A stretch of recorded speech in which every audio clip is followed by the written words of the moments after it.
All right, what is up, ladies and D-Gents? Welcome back to the Distinguished D-Gents podcast. I am one half of the Distinguished D-Gents. I am Steve, Big Bucks Beta. Joining me, as always, my partner in crime. It is Jason Money Mansmann. It is week 18. Do or die week. Money Mansmann representing your Bills. Go Bills! JA 17. Bills. Money Mansmann, what's going on with you, my man? How was the handicapping week for you? You know what this week is. I'll let you take the reins from here. But I'm excited. I am excited. Normally, week 18 is like a crapshoot. I love this week 18, and I feel like I'm either going to do really well or just completely suck. I got a good feeling about this week. I got a really good feeling. I've been on a little bit of a mini heater. Done well the past 2 weeks. I have a feeling this week could be really fun. Yeah, this is the week, and I dub this Chaos Week. This is Chaos Week because not only do we have 16, I count that, 16 divisional games. You get weeks of backup quarterbacks. You get weeks of win or go home. You get weeks of incentive pay based play where sometimes the books in Vegas get so lost and they come up with some crazy numbers. And this is the week, kind of like week 1, where if you have an advantage in the sense of you can get a read on certain teams or just certain plays in general, you could really take advantage of this week and make some real serious motherfucking money. And that is our motto here, is that we love to win some serious motherfucking money. And we've had some good week 18s in the past, too. We've had some really, and now last year was more of like a break-even week, but the years before, we have made some serious bank. We've made some really good calls, and I'm really trying to dial that energy in. You've been on a mini heater. I've been kind of cold lately, but sort of breaking even on the bank. Actually, I've technically been profiting, but really it's been off of these dummy same game parlays, dummy plays. So I'm really just trying to like narrow down and focus and really be, what they would call a sharp this week. So what's your advice, personally, Money Mansmann, to the general public? Like, what is your general advice? How do you tackle this week where there are so many uncertainties, so many unknowns, and just so many like questions in general about what are these teams planning? What are they going to do? How do you attack this? Yeah. If you're a betting man. I think you're looking for old Uncle Mo. You're looking for old Uncle Mo, number one. And then number two, I think this is the sort of 1 week where you could get some real variance in the lines, some really sort of rogue numbers. And this is the week to sort of get frisky with the line moves. Because let's be honest, like middle of the year, you pound the chalk. The books know who the favorites are supposed to be. You pound the chalk. But this week, I'm looking at a lot of dogs. I'm looking at some really good line variants. And I'm looking at Uncle Mo and sort of what teams have given up and what teams are still playing hard. And I think that could give you a big advantage if you could get that part of it right. Yeah, and this is my advice, and this is personally, like, I've actually had very decent success on the player props angle, but this is my advice personally for week 18. You have to be very careful, especially with these teams that are in a win and in or losing out situation. You tend to actually want to play the unders in those spots. You look at guys like Mike Evans as a prime example. You look at guys like Christian Kirk, anyone on the Jaguars, Steelers. George Pickens is a big week where he's going to have really high numbers for the weeks he's had lately. But this is the kind of week you probably want to play the unders because Pittsburgh might play it safe so they have a win and in against a Ravens team who's, let's be honest, they're playing backups. And that's actually going to be the first game we bring up. So just be careful with the variance in the lines because you may or may not get those same variances when it comes to player props, but if you know, or at least have an idea that, you look at the Rams, you have Puka Nacua, he needs 4 catches and only 20 yards, and his over-under is set at like maybe a 45.5. You probably don't want to play the over, because you have to think the minute he gets that over, they're benching him because they've already made the playoffs. So really, this is where game theory and like just, if you're good at chess, knowing what your opponent's going to do ahead. And in this sense, it's more of knowing what the team is going to do ahead. This is the week where it actually plays really well and comes in hand and is very, very, very much needed. So I know we have 16 weeks, but any final thoughts? I know you said you really, really love this week. We went over the recaps. I mean, has anything changed, or is there anything that like sparks to mind that, is a general warning or a general notice before we get started? Yeah, general warning, strap in, because I'm coming out of the gates hot. Oh, boy. Well, then, I guess we got to get started then. Ladies and gentlemen, boys and girls, it is week 18. It is Chaos Week. And with that said, this is the Incinerator. If those of you who followed week 17 saw, I owe you a Incinerator for not going 500 on my solo picks for round 2.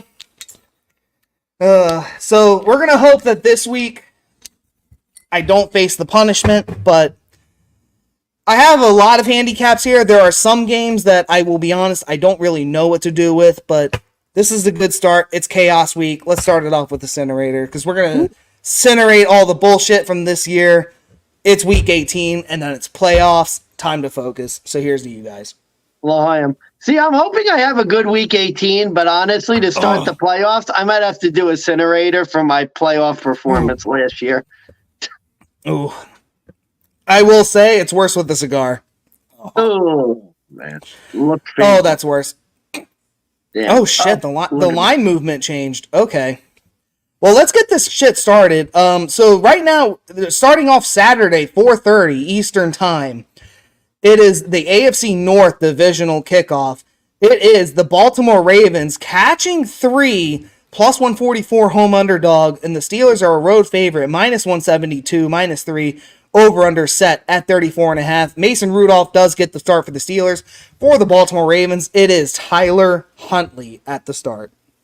Money Mansmann, you said you're coming out the gate hot. I'll defer to you for this one then. What's going on here? What's your play? Yeah, I teased it. Dog of the week, Baltimore Ravens. I did like it better at 3.5, obviously, but I'll still take them plus 3. Really simple. You could look back to 2019, similar spot. RG3 led Ravens, knocked the Steelers out of the playoffs with a win last week of the season in a sort of meaningless game. We talked about it before on the last show. Tyler Huntley is not that bad of a quarterback, and these teams always play close. My podcast was talking about, I think in Tomlin Harbaugh games, ATS, the underdog is like 23-5, or I think the games like within 3 points are 23-5, with only like 5 games being outside of 3 points. These teams just play close. As you know, the weather is not going to be great this weekend in the Northeast, Mid-Atlantic. It is going to be rough. This is an AFC North type game. I expect that Baltimore's backups are going to have plenty of motivation to try and knock the Steelers out of the playoffs. This number is way too high for me.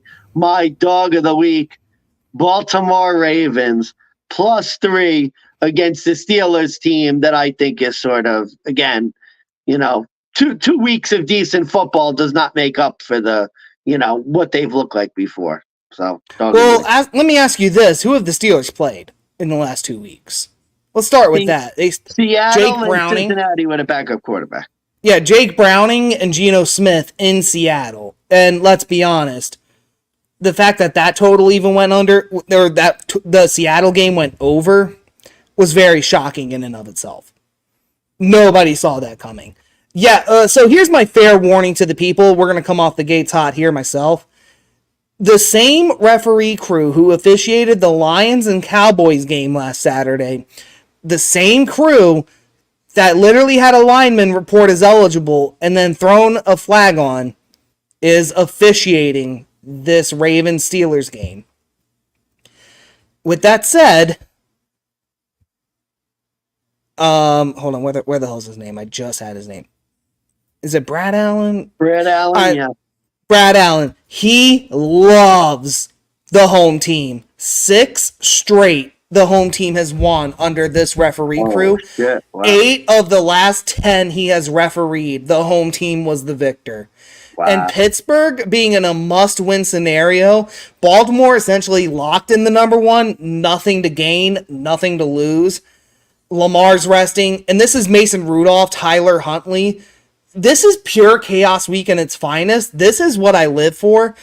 And with that said, give me the Ravens +3 as well. I love this spot for the Ravens here because, excuse me.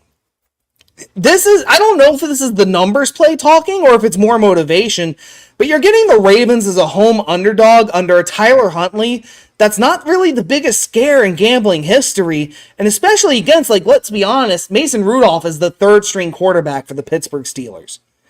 And they're fighting for playoffs with the 3rd string. And like, look, I don't think you threw out this stat, so I'll throw it out for you. Division road favorites, which we have a lot of this week, since week 12, they've gone 9-2 straight up in ATS. But there's 7 of them. This is an AFC North division matchup. This is like literally the one spot where you can say anything can happen. These teams do play close, like you mentioned.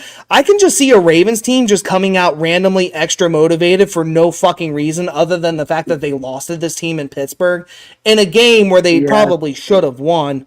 And, you know, this could just be like, how many times have we seen this year with this Ravens? The 49ers, the Dolphins, the Rams. Where just time and time again, they're just going to keep making these statement wins where this Ravens team is for fucking real. And literally after this Dolphins win, I'm on the side of the Ravens where I'm like, this team is fucking legit. And Lamar Jackson is like well deserved of the MVP at this point. And, you know, on the number side too, the Steelers have won 6 of the last 7 in this rivalry, and it's scary. But 5 of those wins, they were within this 4-point margin. Yeah. All 6 of these games ended in less than a touchdown. And in 2022, you had a Tyler Huntley up against the Steelers team. He not only split the series, he covered this number both times. Yeah. And let's be honest, you look at 4 weeks ago, like a month ago, when it was fucking like Mitch Trubisky, Mason Rudolph, you're looking at fucking Kenny Pickett and Tyler Huntley and Lamar Jackson. If you had like Tyler Huntley against Kenny Pickett or Mason Rudolph, who are you saying is the better quarterback here? I think you can make the argument like Tyler Huntley would be like in the running in this sense. And I think some people would argue Tyler Huntley is the better quarterback. And now you're giving me points. The podcast argued that Tyler Huntley is being greatly undervalued in this game. That's where I'm getting at. I just think you're literally discounting Tyler Huntley because he's a backup, but let's be honest, I think he has more experience, if not, you know, just the same amount of experience as a Mason Rudolph. And I don't know if the Ravens win this outright. I'm going to pick them to win this outright, but I think, and that's like a crazy thing, so I love that this is your dog of the week, and now I'm more confident on that pick, but this, for me, Ravens first half, +2.5. On the road, Steelers on the road, 2-5 ATS in the first half. That's with all their starters. That's with them trying to fucking win.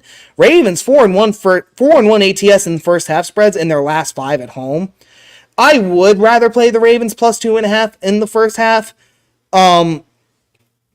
I still have my doubts about Mason Rudolph. He's 3-0 against Cincinnati, but against the rest of the division, he's 0-3.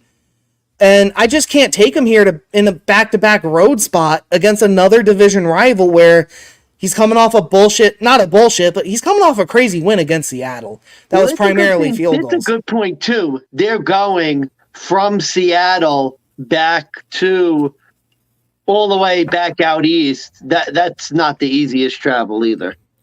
Well, no, Seattle's a hard spot to win in and of itself. Now you're going to go to Baltimore and you're going to lay fucking 3 points. Well, now it's 3, but at the time I was handicapping this, it was 4. In a game where like you beat Seattle primarily on field goals because the Seattle's defense was pretty rough. But I mean, the Ravens defense, I think you could argue is top 3. So they're going to have a harder time moving it down the field, in my opinion, even with the Ravens backups. I think John Harbaugh versus Mike Tomlin, like, it's a crazy matchup, but I still edge to Harbaugh. And maybe that's local bias because, I'm from Maryland, but no, I love the Ravens in this spot. So give me the Ravens. And I literally just moved this, but this is my under of the week now.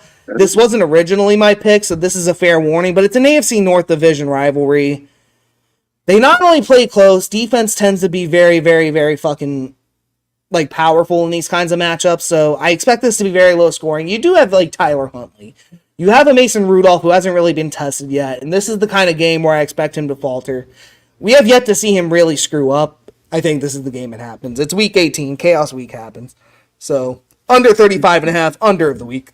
Yeah, I think I would endorse the under because same thing. Tough, grimy NFC or AFC North sort of slugfest. Yeah. All right, moving on. Oh, and you know what? I never fucking... Damn it. You know what? So, give me one quick second here.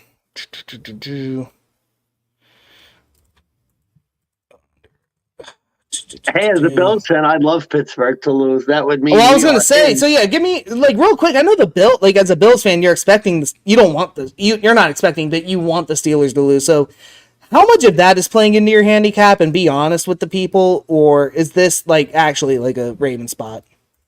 No, this to me is a Raven spot because of the number, and I think you're discounting Tyler Huntley a lot. And these teams just always play close. I mean, you almost always take the dog in a Ravens Steelers game because these games always seem to get close.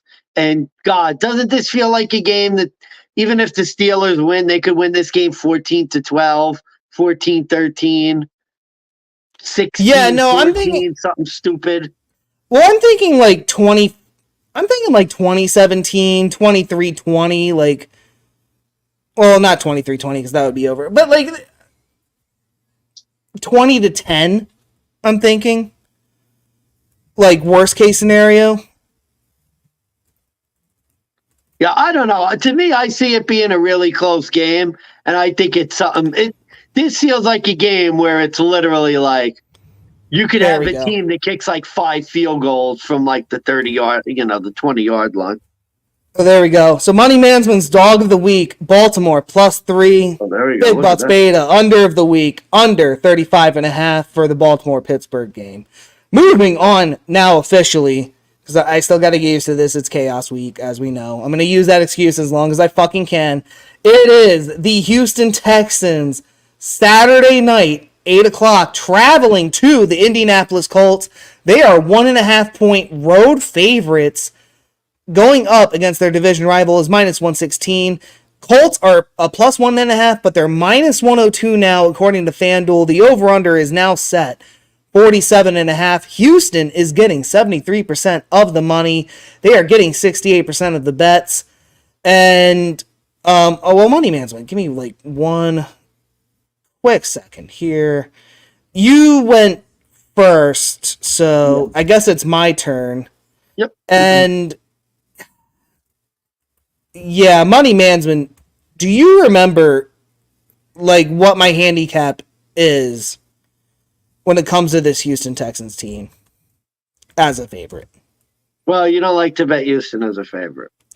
That's right. I can't stand it. So, with that said, this is my dog of the week, Colts -102. I got it at +100, but look, the Texans have been road favorites twice since Deshaun Watson left. They were both with CJ Stroud. They played the Jets and they played the Panthers, and both times they lost. This is like a straight up Chewbacca line for me. I just don't understand why the fuck the Colts are an underdog here at all. Because just a week ago, they were a 3.5-point home favorite against the Las Vegas Raiders, who ended up getting a backdoor cover late in the fourth quarter, and they still lost. Now the Colts are a 1.5-point home underdog against a Texans team who has never won as a home favorite under anyone other than Deshaun Watson. So here's my question. Question number one. The Colts win and cover last week. So say that happens. Say the Raiders never score.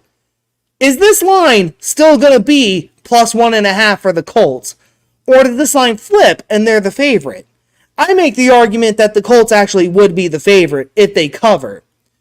And you're telling me that the books believe that the Texans coming into town is, I fuck you not, a 5-point difference from -3.5 to +1.5. And I'm not saying that the Texans and the Raiders are the same level of competition, but they've had one game back with CJ Stroud off injury. You beat Mike Vrabel at home, which is no longer that impressive. It was pretty good last week. Well, yeah, but it's not that impressive. Like I've always said, Mike Vrabel on the road, not good. Vrabel as a home dog, different story. And I have some numbers that'll help you. By help you, I mean hurt you. Yeah. 5 straight losses as underdogs. Houston Texans, 7 straight covers on the road against AFC South opponents. I think Houston. Are you sure about that? Yeah. How many of them were his favorites, though? Well, that I don't know. That you have to remember. This is a Texans team that doesn't like. If you cover as an underdog, that doesn't mean you win straight up. I just think Houston's the better team, man. You got to pick them for the division. Houston's the better I disagree. I think it's not by much, but I think the Colts are a better team, and I think it just comes down to coaching. Like quarterback wise, I think Stroud down the line will be the better quarterback, but you look at this coaching team, I don't think you take the Texans coach and take Gardner Minshew and make him win as many games as you've had. Like, I think the coaching scheme is way better for Indianapolis. I think the Texans, rookie coach, rookie QB, win and die situation. Oh, and by the way, these two teams played each other earlier in the season at Texas with Gardner Minshew at the helm. I thought it was Anthony Richardson, but no, it was actually Gardner Minshew playing that game. They won 31-20 in Houston. I like your revenge spot. I don't know. Don't get me wrong. Like, this is not my favorite play of the week, of course. Honestly, your handicap is literally my handicap next week for the Texans being in the playoffs. Rookie quarterback, rookie head coach, bright lights, they're going to falter. So I get it. I just am down on this Colts team. I bet against them last week. It worked out. They lost. I don't know. They've been on a bad stretch to me recently. I don't think they're that good. I don't know, man. Like, on all the plays you could have made for this to be your dog of the week, this kind of seems a little silly to me. I think for me, this is more of the general public is on Houston. And because the Colts did get backdoor covered, nobody's looking at them. And I just think this is an easy smash spot for the Colts. I think they get a very good win here. I think it's a statement win for the Colts where they're going to make the playoffs and be like, oh, we're the big bad threat. And kind of like the Jaguars did last year against the Titans. It may be a close game. They'll win and cover, though. And then come week 1, they'll go down 28-0. Whether they come back will be another story. Now, to be fair, I'll give you this credit. The Colts as underdogs, technically, it's very, very, very bad. As home underdogs, they're 1-4 straight up in ATS this year. I just think that, you look last year at week 18 in this same spot, Houston came back and fucking beat them with a 2-point conversion in a game they didn't need to win. This time, the Texans need to win this game, and I think they're going to play, and especially, too, you have a new coach, new quarterback. I don't know if this is the spot I really want to back CJ Stroud when he literally came off one game against a bad Titans team. All of a sudden, the Titans are back. I just don't see it. I guess. I don't know. I think you overrate Indianapolis. But it's okay. You were on Indianapolis last week. You lost. I appreciate you having the guts to go back on them again and probably lose again. We'll see. Over under the week, or not over under the week. This is the dead over game. Colts home games are big overs. This one is going to be very close. This is the highest over under total for a Colts home game. I am tempted to go under because of it, but I just think between these two teams, defense isn't going to be the factor. It's going to be offense. It's going to be a matter of who outscores who. And I think between Gardner Minshew and CJ Stroud, both of them, I think, are going to be... they're going to have to be explosive. I think, again, you have a must-win situation. You're going to see some passes. Even if somebody makes a mistake, I could see pick sixes. I could see fumble recoveries. I could see, a lot of early scoring very quick. So I would take, definitely over on the total here. But, yeah, it's a Colts overplay for me. Yeah, I say over too. I see it being not a lot of conservative plays and maybe a few turnovers. Agree. Yeah. And Texans, as much as a letdown spot I think they're good for at least 20, in my opinion. Maybe 17, but I think they're definitely good for some points. They're not good for a shutout. Yeah. All right. Moving on. Money Mansmann, it's time. We have to go over the Caser bet. It is the Atlanta Falcons traveling to the New Orleans Saints as 3-point road underdogs. The Falcons are plus 136. The Saints are a home favorite, minus 162. Over under 42.5. The Saints are getting 81% of the money, 75% of the bets, according to FanDuel. Money Mansmann, this is the Caser bet on the line. If the Saints win, you push. If they lose, I get a free case of beer. It is your turn to go. I hope you're not letting our bet influence your decision, but where do you go with this matchup? No, I'm not. I'm ready for pain once again. I'll die on my hill. Let's go with this is more of a fun bet than anything else. Let's go Saints -3 one more time for pain. Atlanta just hasn't been good on the road really all year. It's a revenge spot. Atlanta won the first game. I don't know. I thought the Saints were going to win the division to start the year. They're probably not going to win the division, but with a win could still get in the playoffs.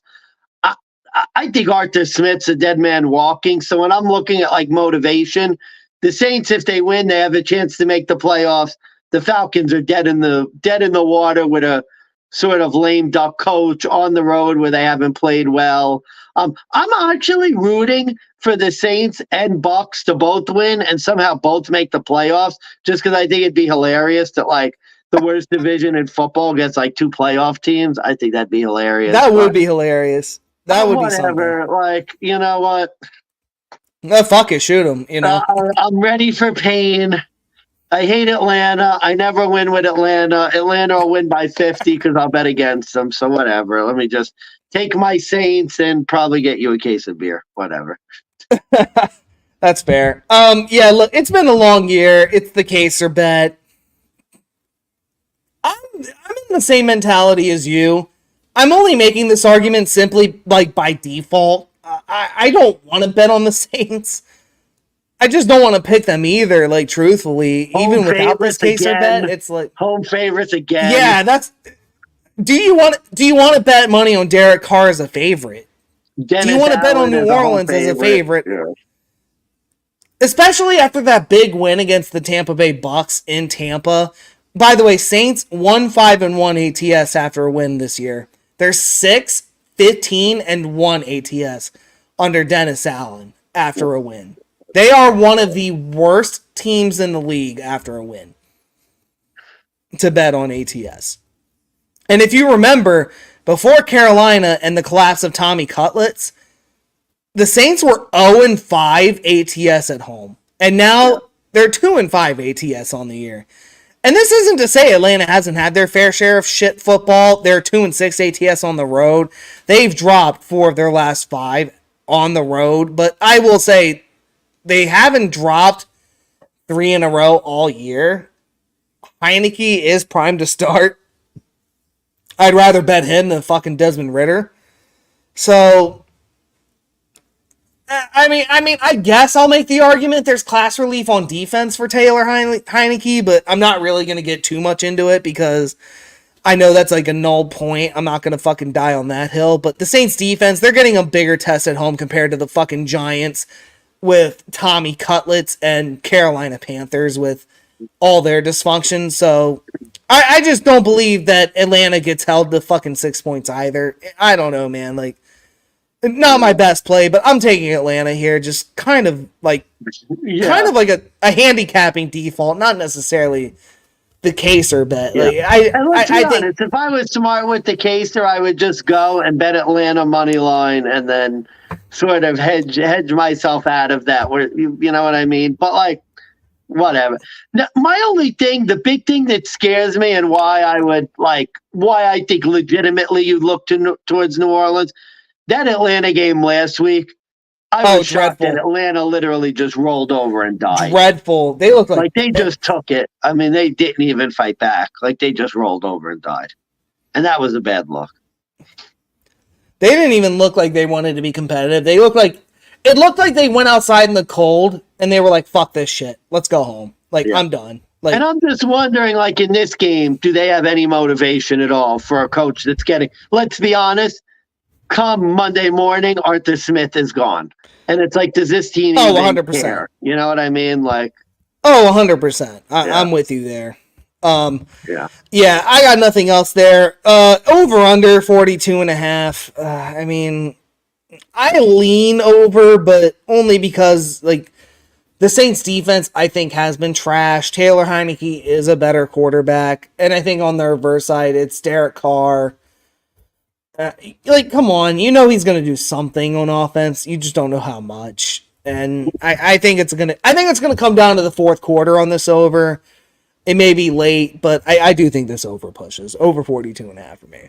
Yeah, no, I agree. I'd be tempted to make this my over of the week, but because what I think my concern is, if my handicap is right, Atlanta's defense might quit again, like they did last week, where New Orleans gets up 17-3, and this defense is just like, okay, we've had a good season, and mails it in.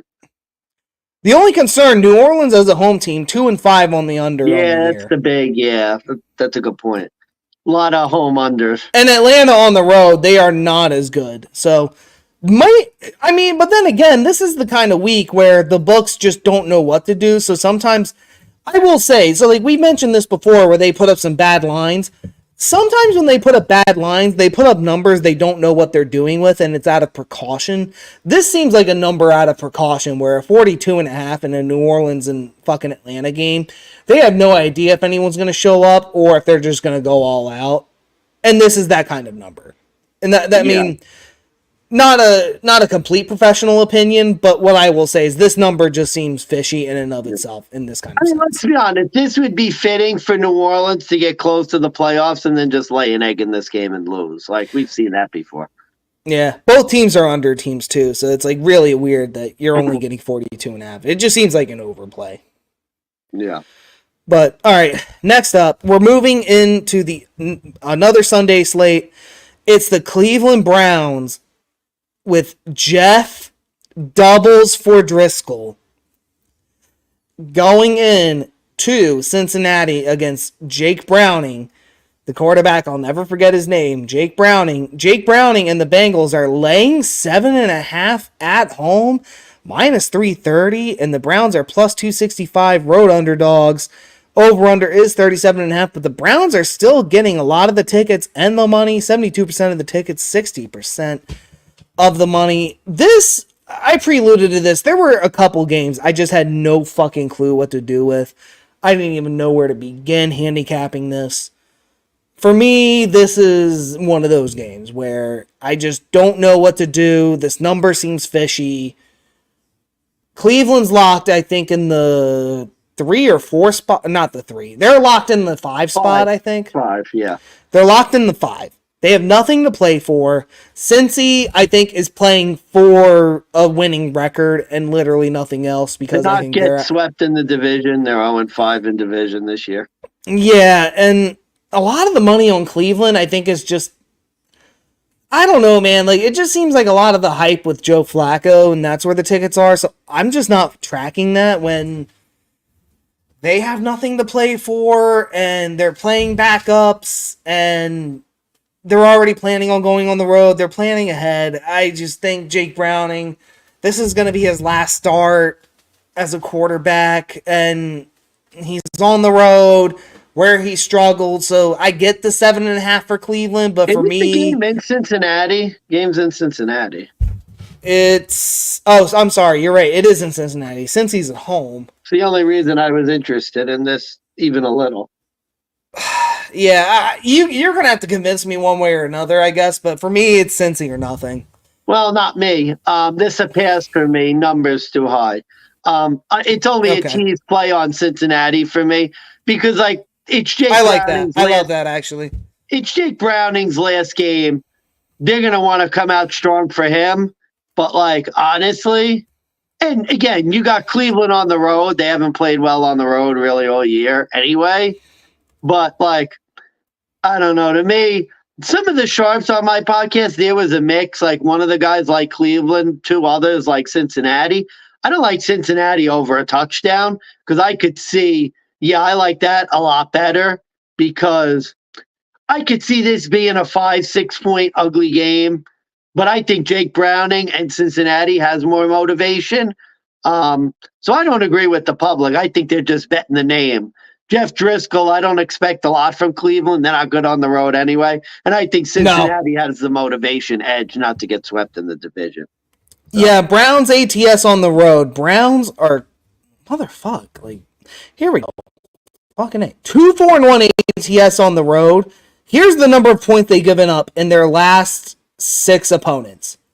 They gave up 22 to the Texans. They gave up 36 to the LA Rams. 29 to Russell Wilson and the Denver Broncos, 31 to the Baltimore Ravens, 24 to the Seattle Seahawks, 38 to the Indianapolis Colts. This Browns team on the road, let me tell you, this just screams one and done to me. That is a big hot take. I know everyone loves the Joe Flacco. Let's ride. Joe Flacco, he's elite. Joe Flacco, January, cool. No, Joe Flacco and this Browns team, I'm sorry to say, they scream one and done to me because they're a wild card and they're going to have to go on the road. This is the kind of game, Week 18, I want to see what this Cleveland team is made of with their backups. Because if they can keep it close to a Jake Browning, I may be persuaded otherwise, but no, I want nothing to do with Cleveland. So yeah, Cincinnati minus 1.5 teaser leg. This is my play for me. Yeah, I think that's the play for this game. There we go. What's your over-under play here with the over-under at what the fuck did I say? 37.5? Yeah, 37.5. So I would look over because, well, again, one of the things is what's the weather going to be? That's going to be a big sort of thing for all of these East Coast games. But I would look to the over because, again, Cleveland Browns away overs. Especially, too, that, they might be playing backup defensive players. I would look. I think if you like Cincinnati, you like the over. So that'd be the way I would look in this game. Yeah, I endorse that pick there. And it's literally, like I said, since it's Cleveland on the road. Cleveland on the road, their defense isn't as good. They give up a lot of points. This is a dead overplay. If I didn't give out my over of the week, which I didn't do, but I have another game I'm more interested in, this could be a dead over game for me, so I would highly recommend if you're looking for an over, this is the big play. Cleveland backups too. Yeah, I can't imagine that it's going to be 37.5. I know it's an AFC North division game. They do tend to go under, but that's normally with your starting quarterbacks. That's normally with something to play for. This is not that one of those games. True. All right, next up, it's the AFC South. We're traveling to Tennessee. Mike Vrabel, home underdog, 3.5 points he's catching, plus 166 as an underdog at home. The Jacksonville Jaguars with Trevor Lawrence expected to return, minus 198, minus 3.5, road underdog. Over-under is 41.5. Excuse me. For the Tennessee Titans, I believe it is going to be Ryan Tannehill at quarterback. I don't know what news you have heard. Money Mansmann, the line went from 5.5, 5 to now 3.5. I've heard a lot of sharps on the side of the Titans, and it seems like every time I'm personally on this side, they fucking burn me and they suck and they just lose. So I'm very interested to get your take here. So Jacksonville, Tennessee, I'm in the same situation again. I have not a division play, but I have a Jacksonville over-under play. I need Jacksonville to lose so I can cash my ticket, but now they're a road favorite, so it's a lot harder to hedge this time around. So what's the play here? Where do you go? So this was a pass that is starting to potentially, if the line goes in the right direction, may rope me in. More and more, I'm liking the Titans. Trevor Lawrence is back. I have no idea what his health is. The last time I saw him, he played like absolute dog shit. And if you listen to Mike Vrabel talk about like... I did, yeah. He's pissed off. There's no other way to put it. You remember, too, last year with the playoffs on the line, Jacksonville beat Tennessee in a winnable game to make the playoffs. Tennessee's at home where they've played better. This could be the Ryan Tannehill send-off game. This could be the Derrick Henry send-off game. There's a lot that sort of, again, when you talk about motivation, I think the Titans are going to be motivated. I'm getting over a field goal. It's getting more and more sort of, I'm agreeing with the Sharps. I think it's Tennessee or nothing. And I'm getting closer to sort of being convinced to playing Tennessee because, I mean, again, we've seen what Trevor Lawrence looks like. I'm not convinced that he is anywhere close to even 50%. Yeah. All right, I'm going to call this now. This is my potential donkey play of the week. It doesn't seem to matter what angle you go with. You just sound like to me, I've heard the Titans arguments. I've heard the Jaguars arguments, and the Sharps are on the Titans. The public are on the Jags. Both of them sound like donkeys to me. For me, I get one chance to get this right. I get one last chance potentially with Mike Vrabel as a home underdog. So give me the Jaguars. I can't do this anymore. I can't do this anymore with the Titans. I can't. Well, you're going to go, week 18, you're going to go against the Sharps on like every fucking play. That's funny. No, not every play, but this one especially. Like, the Sharps for 4 weeks have been like, Mike Vrabel is an underdog here. Mike Vrabel is an underdog in this. And no offense, the Titans have been fucking getting their asses kicked all of those fucking weeks. They haven't done diddly shit. And they should have lost to Miami on Monday night. But somehow Will Levis got a crazy comeback off of a fumble. And now all of a sudden you're telling me like, look, it's the Jacksonville Jaguars. But I love this spot for the Titans. And it's like, well, what the fuck? Like, this shit gets crazy. And this was at 5.5, and like all the Sharps I heard loved it at 5.5, but I haven't heard diddly shit for this 3.5 number. Like, I haven't heard a single Sharp come out and say, oh, well, it's dropped to 3.5. I still don't care. Take the Titans. Nobody has fucking said that. It's like 5.5 or nothing for these cocksuckers. And Will Levis still hasn't practiced all week. Probably is Ryan Tannehill. I don't fucking care who it is. They've won all of 2 games since November. One of them being that miracle Monday night game.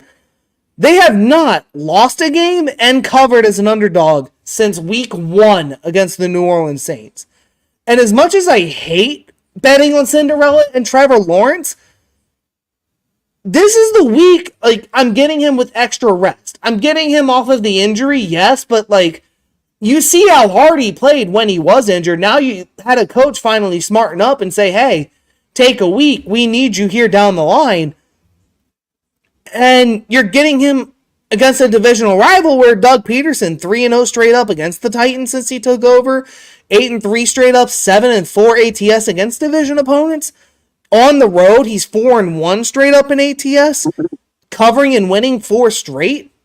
I just don't know if the Titans have a similar motivation here other than the fact that they're pissed off and other than the fact that they want to be a spoiler here. But no offense, what fucking right do the Titans have to play spoiler to anyone? They can't even fucking play spoiler in October or November. Like, why the fuck should I expect them to do it here now?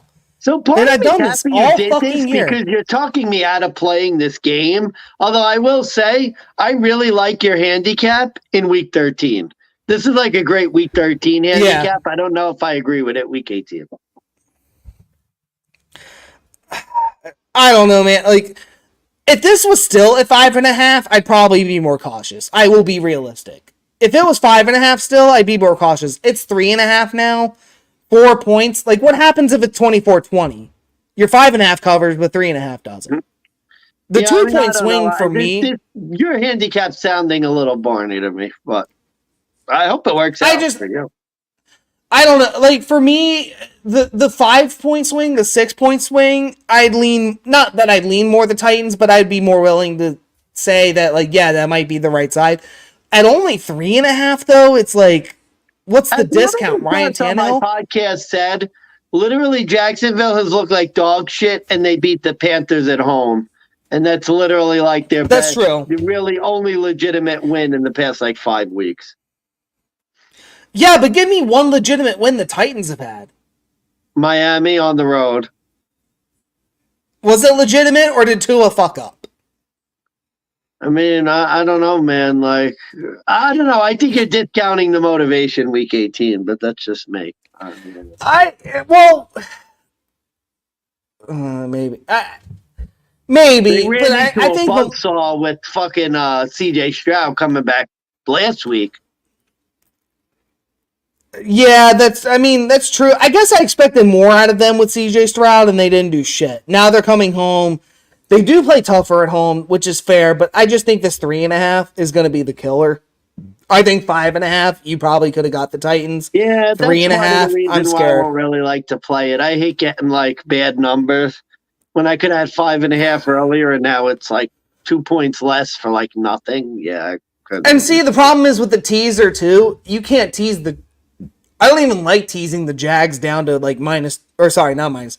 I don't even like the idea of teasing the Jags plus 2.5 because knowing our luck, it'll be a tied game and the Titans will win by a field goal. Oh, I don't like the teaser or even teasing the Titans up because I feel like this is one of those bets where either the Titans like lose by a field goal or they could lose by like 24. And that's the problem. And that's why I hate this game because you don't know which Titans game is. Like even if they come out motivated, they could still lose by 4. And that's my problem with this line. I hate this game. I really want nothing to do. I hate that I had to bet the Jags money line. I did it in a parlay because I wanted to even out my money, but I hate that I had to bet it. I'm going to put it like that. I hate that I had to do it. Yeah, I'm going to wait and see. If Tannehill gets announced and the line goes to like over 4, I might think about playing the Titans. But for now, I'm probably going to stick with my pass. Yeah. Man. Yeah, I gotta double check that number. I think I did do Jags under. So maybe if the line moves back up to 4.5, I'll try to middle with the Titans plus 4.5, maybe double hit and try to get there. I just think that 3.5 is a bad number. 4.5, I do lean Tennessee, so I'll give you that caution, but yeah, I have nothing to do with this game, but as it sits right now, I think I have to take Jacksonville, but not a best play by any stretch. Gotcha. Okay. All right, we're going to the NFC South. It's Carolina. Last game of the year. They only have 2 wins. It's the Panthers plus 4.5 now. Plus 205 as a home underdog. The Tampa Bay Buccaneers with Baker Mayfield in a win and get the division situation. Minus 4.5, minus 250 home or road favorites. Over under is 36.5. Tampa getting 80% of the tickets, 79% of the money. Yeah, this is another one where, like before, I think that there's going to be certain people. They're going to look to a team like Carolina. They're going to bet on it closer to game time, I think. And in a lot of these instances, you like them to win this one outright because it's a crazy week 18 underdog playing a spoiler to a team that needs to win situation. I can't do it here. This is like, you can't bet on the worst team in NFL. I don't care when it is. And I just don't think it makes sense to say, well, I wouldn't do it in week 17. I wouldn't do it in week 16, 15, 14, 13, 12, 11, but all of a sudden, because it's week 18, let me bet on Carolina. I can't get behind that. This has been the most unbettable team all year, and probably arguably in the last 5 years. The fact they even got 2 wins straight up is actually like astounding. And the Bucks, are very live to win this division. They are 6-1. They are 6-1 underdogs from the offseason to win this division. I didn't see that coming either, but like, look, Tampa is not a team. I don't know if I want to bet on them as a dark horse to make it through these playoffs, but I'll back them as a 4.5 point home favorite against like one of the worst teams in NFL. I know the last time they played it was roughly close, but you look at this rivalry, Tampa, they're 8-2 straight up in their last 10 against Carolina. They're 7-1 ATS in their road games all time against Carolina. They were underdogs in all of those games. Now you're a favorite. And with all the stakes on the line, this matchup, as important as it is, I know like the sharp play probably is to fade it, so I'll hear you out if that's your angle. But for me, this is like another like Tampa or nothing. Like, I just don't get. I don't get where betting Carolina is a play. I mean, I would look to Carolina. The reason why, what really concerns me with these teams is twofold. And I probably should have looked at it last time when I bet Tampa and lost with Tampa. I feel like I've literally been against Carolina every time they cover the spread. Like, I don't know. I haven't been good with the NFC South all year. But they only covered 3 at home last time. And the big problem with Tampa against Carolina is Carolina's defense is horrible against the run, good against the pass. Tampa, all they could do is throw, and they have no running game. That in and of itself is a bad matchup. And the fact that Tampa only won by 3 the first time these teams played, and now it's 4.5. Again, I don't want to make it sound, because I'm not like, oh, yeah, Carolina, I'm going to be running to bet I'm going to be running to put my tickets in there. I'm just thinking it could be another close game, and I might lean to Carolina at home, even though you're right. There isn't a whole lot of reasons to sort of bet this. I think really the handicap for me is concerns about like Baker Mayfield in a big spot, a team that's good against the pass. Forget week 18. I just think a division game where the last game was within 3 points, I could see another game being close. Yeah, I mean, now I'll be fair. I think if Baker lost last week if Baker had beaten the Saints last week and just won the division, this is the spot you play Carolina plus 4.5. But because they lost, well, you'd be playing Carolina pick'em because the backup quarterback. And that's my point. Like, you play him pick'em over value, but now you're getting the full Bucks team and it's 4.5. It's like, are you really that like if this was a week 17 game and you're getting the same line, are you really looking at Carolina? Or is this a week 18 handicap? And for me, I'm just saying it's a wake-up spot for Baker. He already had his bad game. I think he wakes up for this game. He makes the playoffs. I don't even know if he covers, truth be told. This will be a money line play and a parlay more than anything, or even a teaser, maybe down to, like, what is it? What would it be? Plus 2.5, plus 1.5 at this point? I mean, maybe you tease it down if you're that afraid, because Carolina, they've won by 2 in both of those games. So, yeah, I would maybe teaser number 2, you take Tampa Bay plus 2.5 if you're that afraid. I'm not there yet, but I'd rather just take the money line play. But for me, it's like they already had their bad game. If they beat the Saints, maybe you look at Carolina to win the spot. But in a must win, and I'm not going to say this applies for every team, but for certain teams where you're getting these quarterbacks who also, by the way, Baker has a lot of incentive to win this game. He's going to come out motivated. So, yeah, I lean Tampa just for that reason. It's just hard to like literally go to the book and say, here, take my money for Carolina. I could go to the same book and just say, hey, here's my money, take it for Tampa.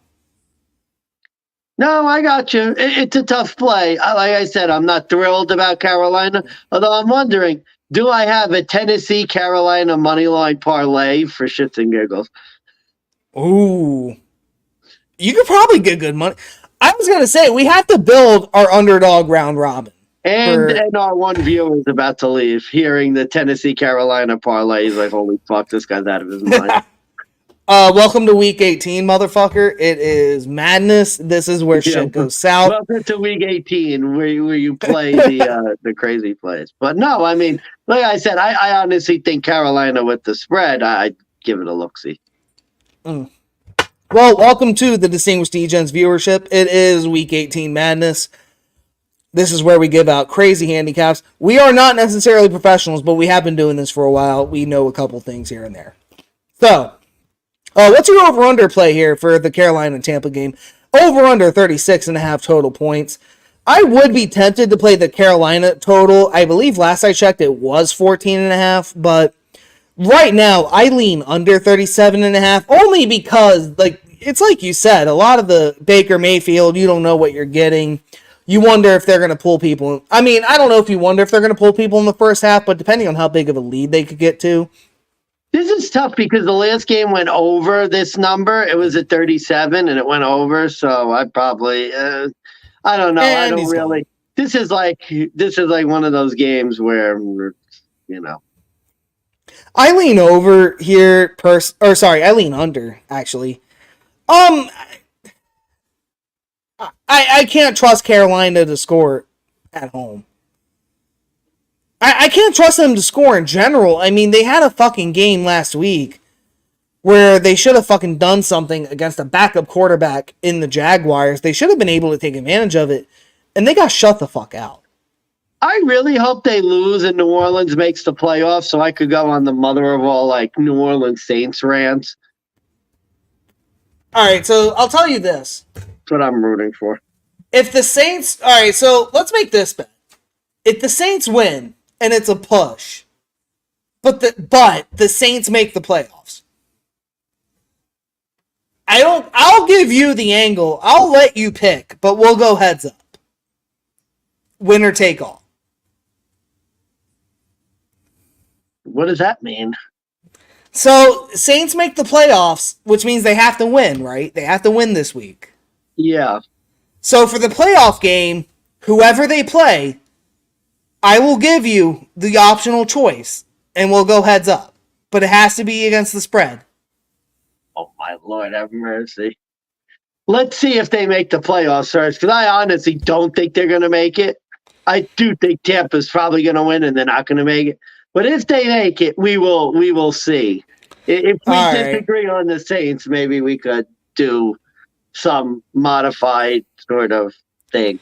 And honestly, who knows? The Saints might lose, and then, because I don't know. I mean, if they make it, they're going to play probably the Eagles. You know what I mean? They're going to play the Eagles fucking week one, and I swear to God, if they're a home favorite to the Eagles, oh my God, I'll put my mortgage on the Eagles. I swear to God.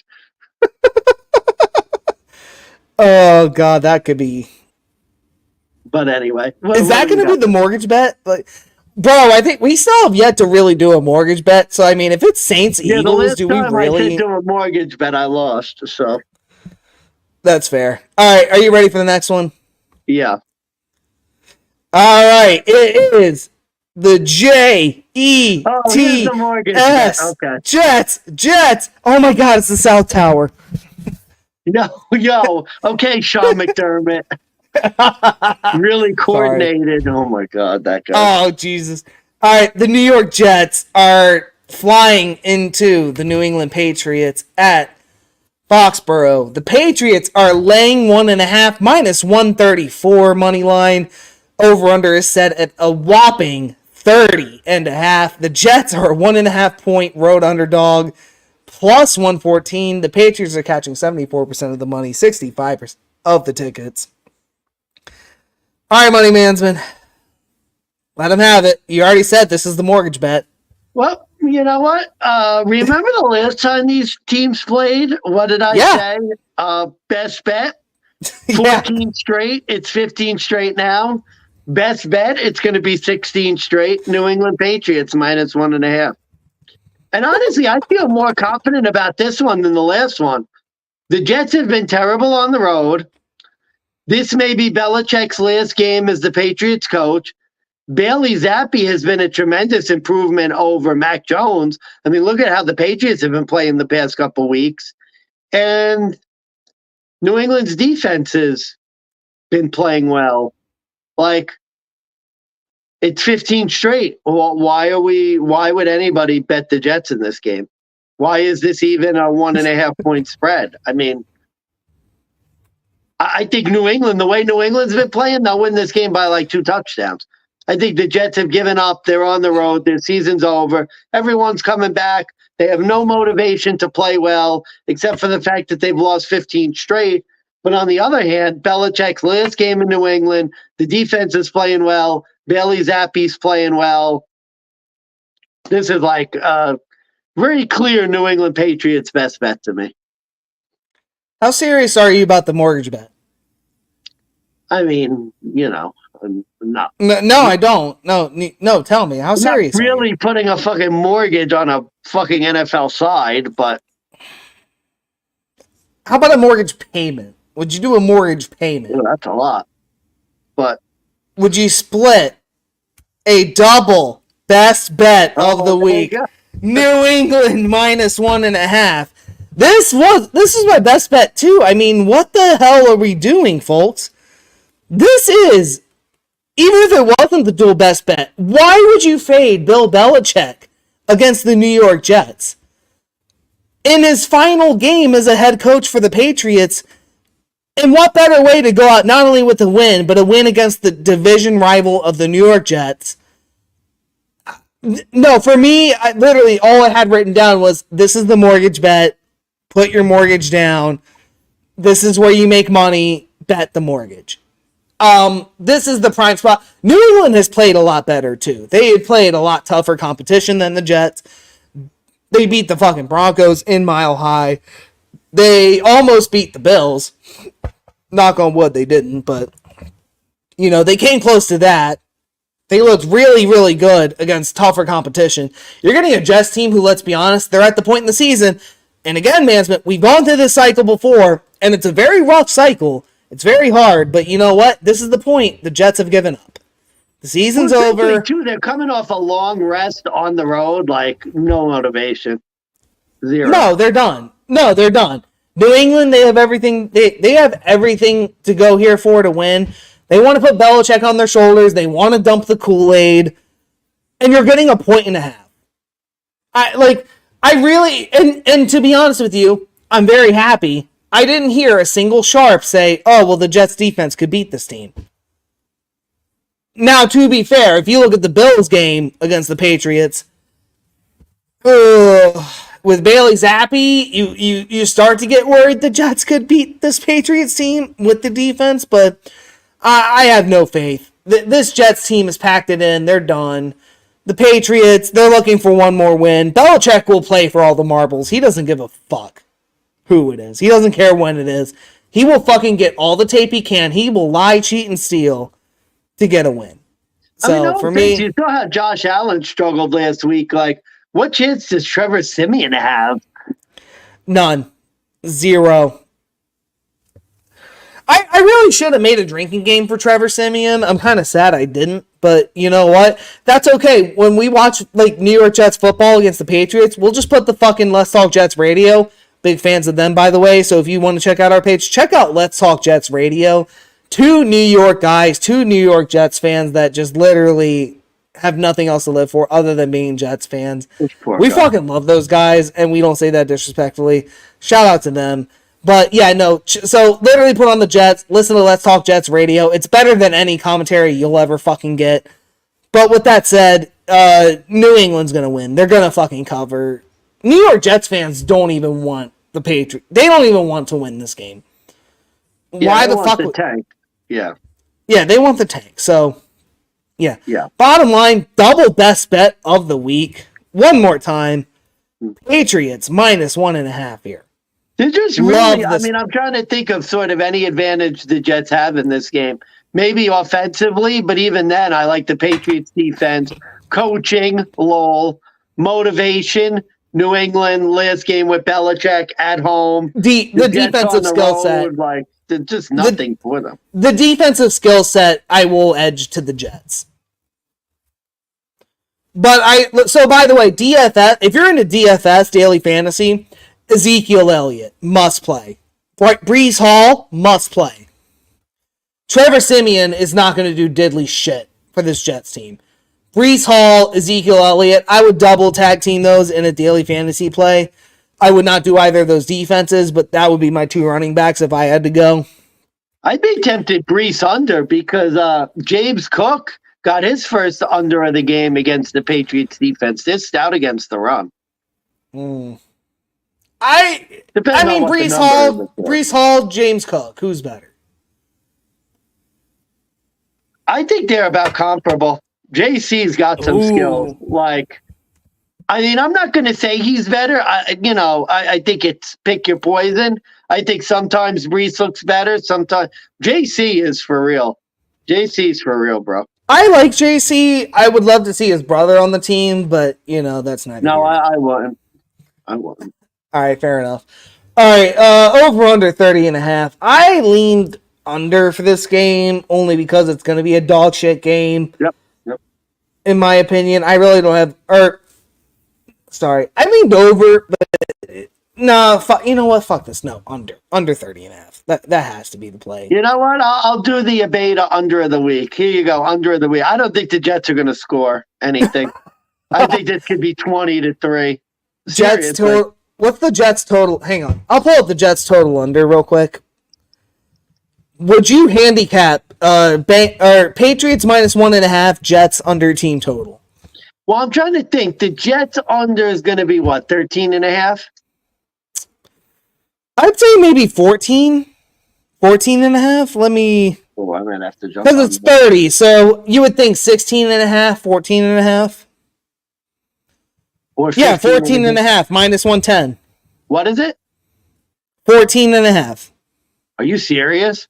Swear to God. Oh boy. Okay. Ooh, so if you want to parlay Jets under New England Patriots minus 1.5, you get plus 130. Well, that's not good because that you're taking big correlation. I would just bet. I mean, honestly, 2 ways to attack this game. You might want to bet Patriots minus 1.5, and then a separate bet Jets under 14.5. Oh man, that looks really good. The Jets to score more than 14. 2 touchdowns and a field goal against this defense. So you're saying over and Jets over? What I'm saying is basically you could get separately. Like I might want to bet separately New England minus 1.5, and then also attack the game Jets under 14.5. Because I don't see the Jets scoring more than 14 points. Oh, so it's 2 separate bets. Yeah. Because if you put them in the same game, you're only getting plus 130. So you're only getting like a 40-cent variance. Or 50 you're not cent. getting. I mean, think about it. The normal parlay at minus 110 is like plus 270. So you're not getting much of anything. No, that makes sense. Oh, I already bet the Patriots minus 2, and that was my big balls bet where I went all out. But the Jets minus 14.5. I'm gonna hammer that, and I'm gonna put 2 units on there. I like that. Oh, that's going in a round robin. You know me, I've been breaking out the round robin bets more and more, which is I think been part of the success. Yeah, I think that's going in a round robin. You know what? 2.5 units. We're going 2.5 units here. Jets under 14.5. Like it. Endorse. Yep. Here we go. Do. Trying to type. Save it. Come on. Here we go. And this is the Distinguished D-Gents play of the week for the New England Patriots Jets game. New York Jets under 14.5 total points. Minus 110. All right. Moving on. We're already an hour in. We still got a lot to go. Well, some of these games I think will start. I could say there's a couple 4 o'clock games I'm going to move pretty quick. All right, let's move on. We're still in the 1 o'clock slate. It's the last 1 o'clock game. We got the Minnesota Vikings traveling to the Detroit Lions. The Vikings are 3-point road underdogs, plus 154. Detroit Lions are minus 184, home favorites. Over-under is set at 45.5. Nick Mullins does get the start back for the Vikings. Detroit coming off that brutal loss against the Cowboys with that bullshit call. But the Lions are getting 80% of the bets, 83% of the tickets. You went first, so I'll go here. I got nothing. I literally had nothing to do with this. The sharps I've listened to were all over the Vikings originally. Now that Nick Mullins is back in start, they're all over it even more. So here's my handicap, and this is why. You bet the Lions first half, you bet the Vikings to win, double result. Because I could see a Dan Campbell wanting to make a statement. I could see Dan Campbell coming out motivated, extra pissed off. I could see him throwing everyone out in the first half for stats, for incentives, for whatever reason, other than fucking proving he has a big dick, which we may or may not know he has, but I don't know. I have a hard time backing this Vikings team who is just so fucking inconsistent, other than in defense, except for when it's the fourth quarter and this team just fucking ends up fucking, like, they end up playing close 3 quarters, and then you get a Vikings team in the fourth, in the final 2, and then they just decide to give it up with the fucking Brian Flores effect, where they don't know what the fuck they're doing. So, I could make the argument Lions double result, and I could see why the Lions have a measure of the tickets, but at the end of the day, the Lions have literally nothing to play for. The Vikings, I think, are fighting to try to make playoffs. Generally, in these positions, if you're going to get that team as an underdog, you want to play them money line, so I see the point, but for me, the better play, you're getting the Lions, I think, minus 2.5 first half. I could just see the Lions playing close. Nick Mullins struggling again. I mean, he's coming off of, a 3 or 4 interception game? Mm-hmm. And now all of a sudden he got benched for a guy who played absolutely worse than him. Now he's coming back. Do you think this guy's motivated to fucking put out some footage film? Or is this guy just coming out to fucking do a job? I don't know. Well, and this one's hard. 4 interceptions against, guess who? Detroit. Yeah. You know what? That's a good point. Yeah. Give me Detroit. minus 3. I'm taking it. I don't care. Yeah. It's weird because this was actually one of those games where it's like, I was on Minnesota and then I listened to a couple sharps who like Detroit and they got me off the game. Yeah, Dan Campbell said some things prior to, like, in the lead up. They're still pissed about what happened in the last game, and they're really intent on winning. Another thing I'm going to look for, Amon-Ra St. Brown. He was pretty pissed about being snubbed for the Pro Bowl. Wouldn't surprise me if he has a good first half. I'm actually, if I'm going to play something in this game, I'm looking Detroit first half minus 2.5. Because I could see the Lions going out strong, getting up to a little bit of a lead, and then they realize, like, they're not going to move up in seeding for the playoffs, and they might back off in the second half, maybe take some guys out. But I think Dan Campbell's going to have them come out fierce. I think they're pissed off about what happened last week. I know Amon-Ra St. Brown's pissed off about getting snubbed for the Pro Bowl. I could see them starting off pretty strong against the Vikings. And like you said, Mullins the week before, last one, 4 interceptions against the Lions. I could 100% see Detroit at home coming out strong, at least in the first half of the game. Yeah, for me, this is my best play is Detroit minus 2.5 first half because the motivation factor is there. It doesn't matter to Dan Campbell that this guy's locked into the 3. He's pissed off about the loss. He's going to want to beat up on a bad team. Minnesota offensively has been terrible. They have not been able to get points on the board. Now, Brian Flores' defense, like I said, they've been pretty competent, but I've said this before and I'll say it again. I have no confidence in him being consistent.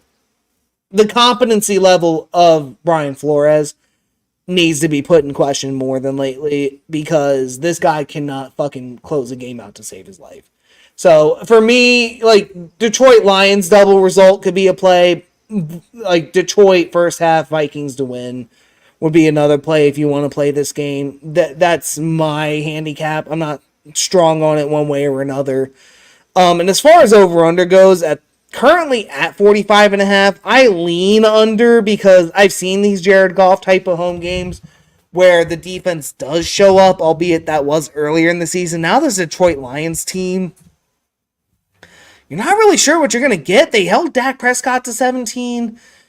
It should have been closer to an over had it gone to overtime, had they kicked the field goal, but they didn't. So I just don't know if I can trust Nick Mullins against the same team who got 3 or 4 interceptions.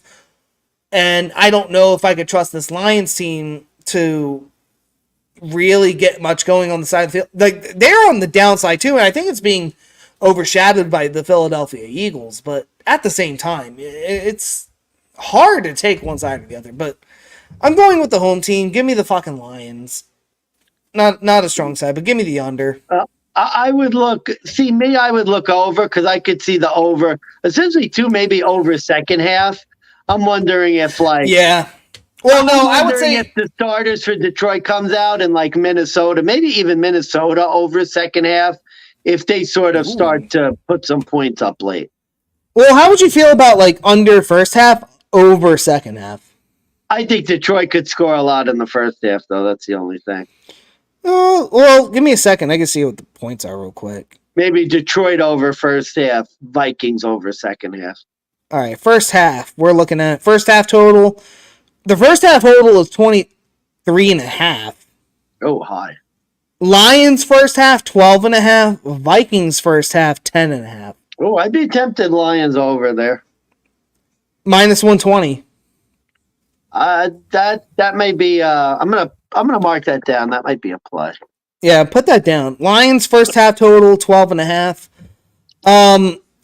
For me, I'm looking at second half Vikings total. So, and that line hasn't come out yet. Son of a bitch. See, that's the thing. One of the tough things this week is that a lot of the second half lines aren't out because I think they know that like people are sort of going to try and jump on the lines. Like, I know for the Giants game, spoiler alert, one of the things I would love to do, Giants second half, especially if Dallas gets up big in the first half, because the Eagles might sort of start resting their players the second half. And of course, Giants second half, nowhere to be found. Oh, of course. Because normally it would be like Giants would be like plus 2.5 second half because they're like a 5-point underdog. And I would have literally bet that already. I would have been all over it. Yeah, 100%.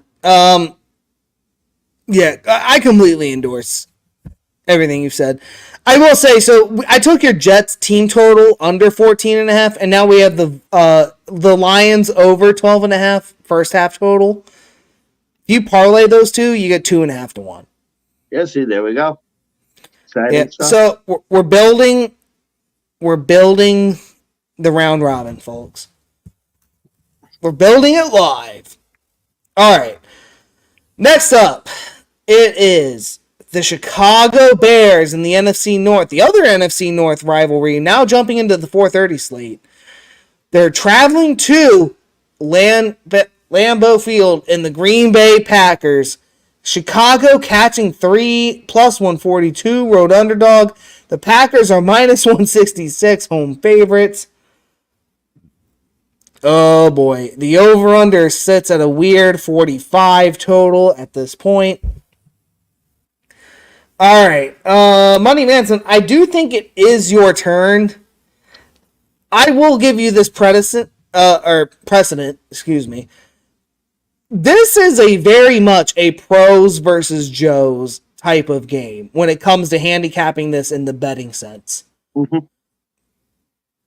I'm going to propose to you this question. In the betting sense, like you have to lay money if you're a gambler.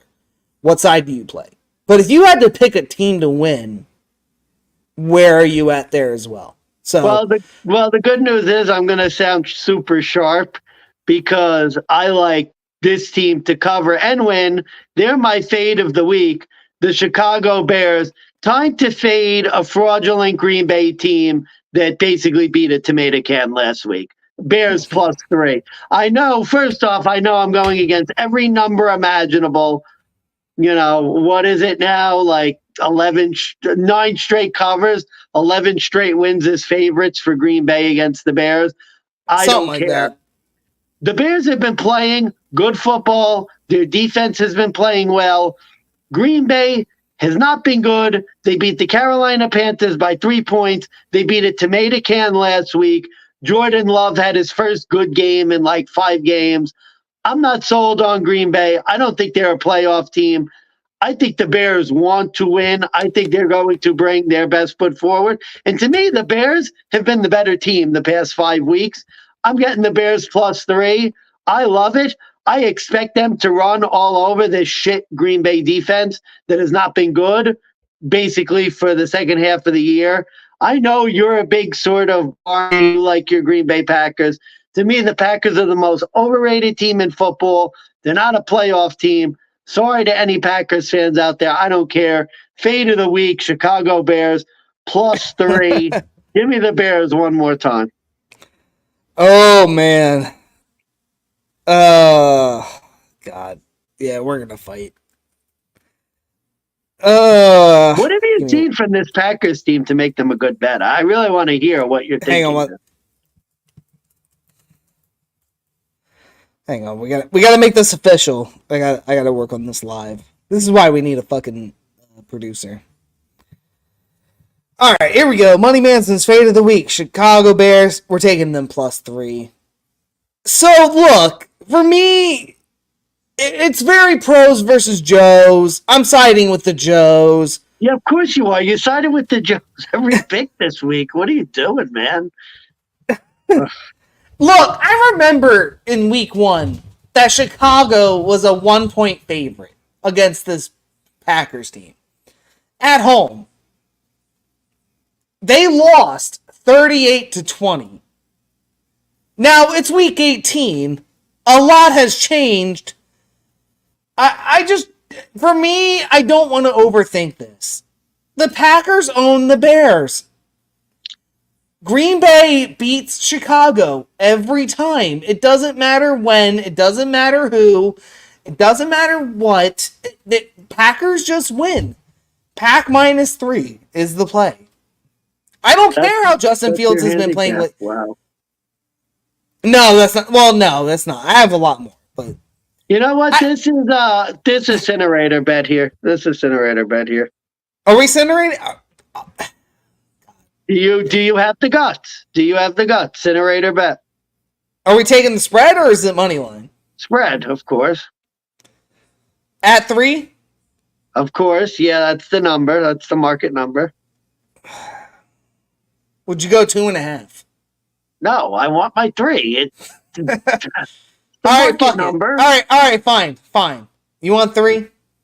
You're scared now. You're scared. You're scared. It's okay. You don't have to do it, buddy. I won't take less. No. I'm worried about the push. I'm not worried about losing. I'm more worried about the push. I thought the Pack owned the Bears 38-20. I guess. No, you're right. No, they do.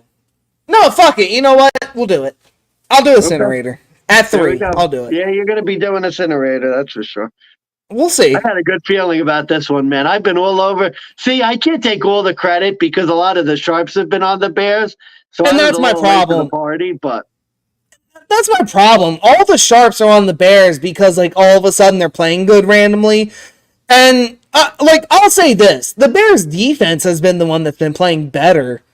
It hasn't been Justin Fields. And the weird thing with you, and this is what shocks me, you're the kind of guy that says the Bears should get rid of Justin Fields.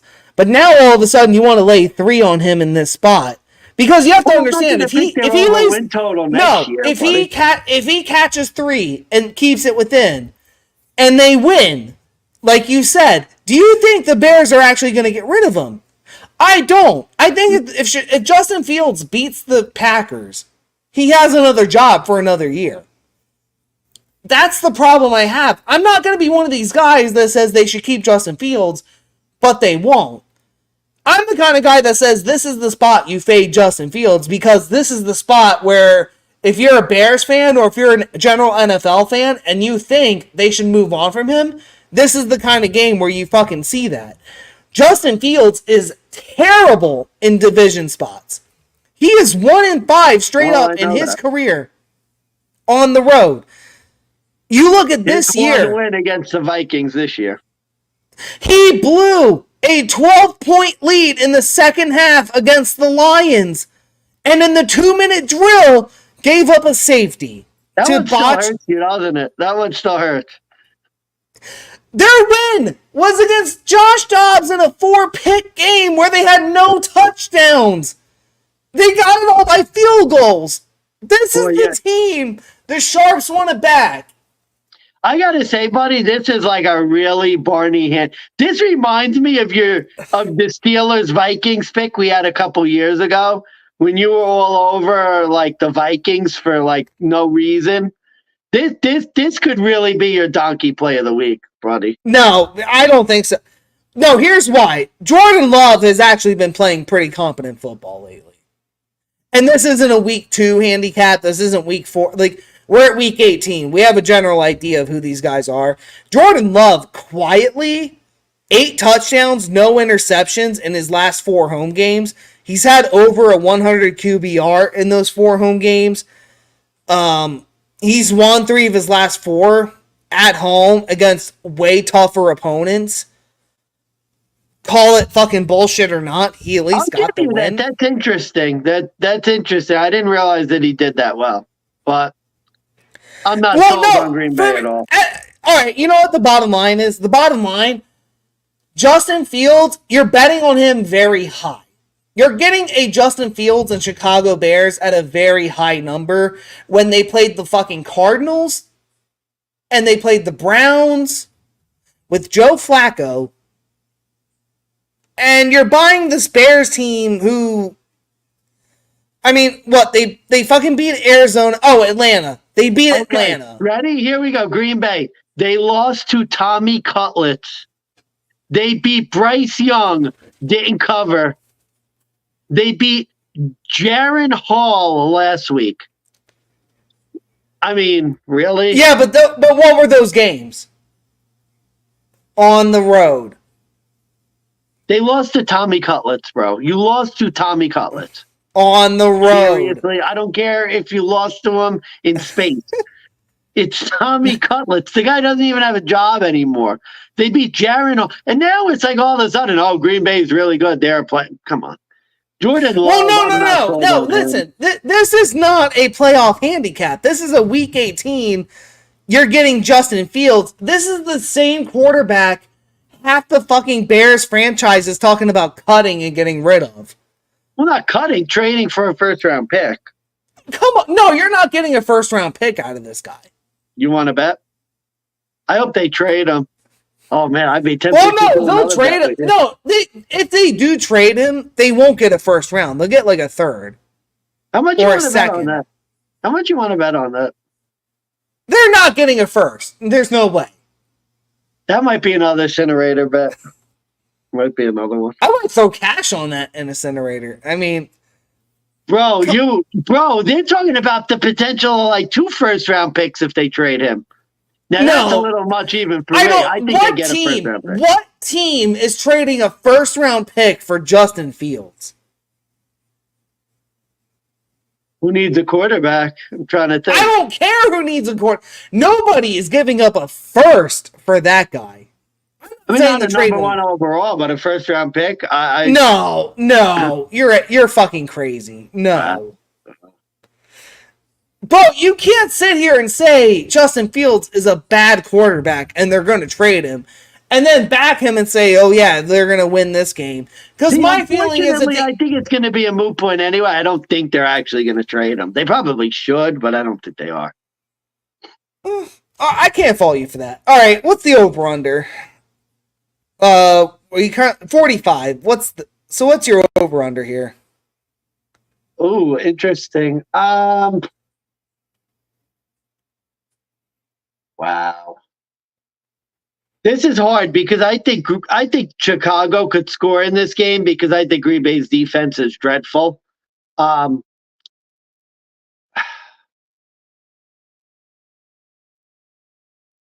I'll lean under. Because I think Chicago's defense could keep the Packers in check, so I'll lean under, but it's close.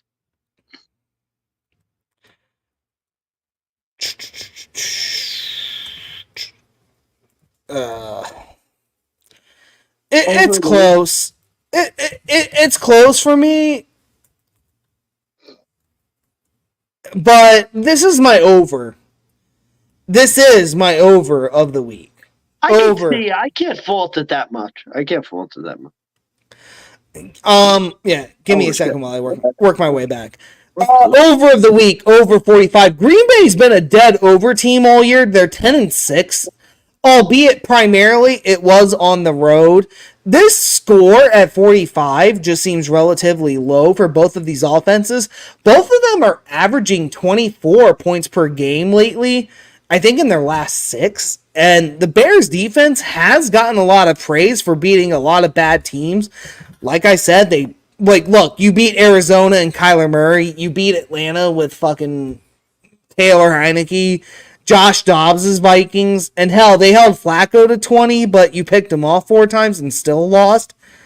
I don't know how that's going to look down the line, but at the end of the day, I could see both these teams getting above 20, and it could be a 26, 27, 20 kind of game where it's close, or it could be another 30-10, 35-10, 35-14, where it just leans over one way or another. So for me, this is a dead over game.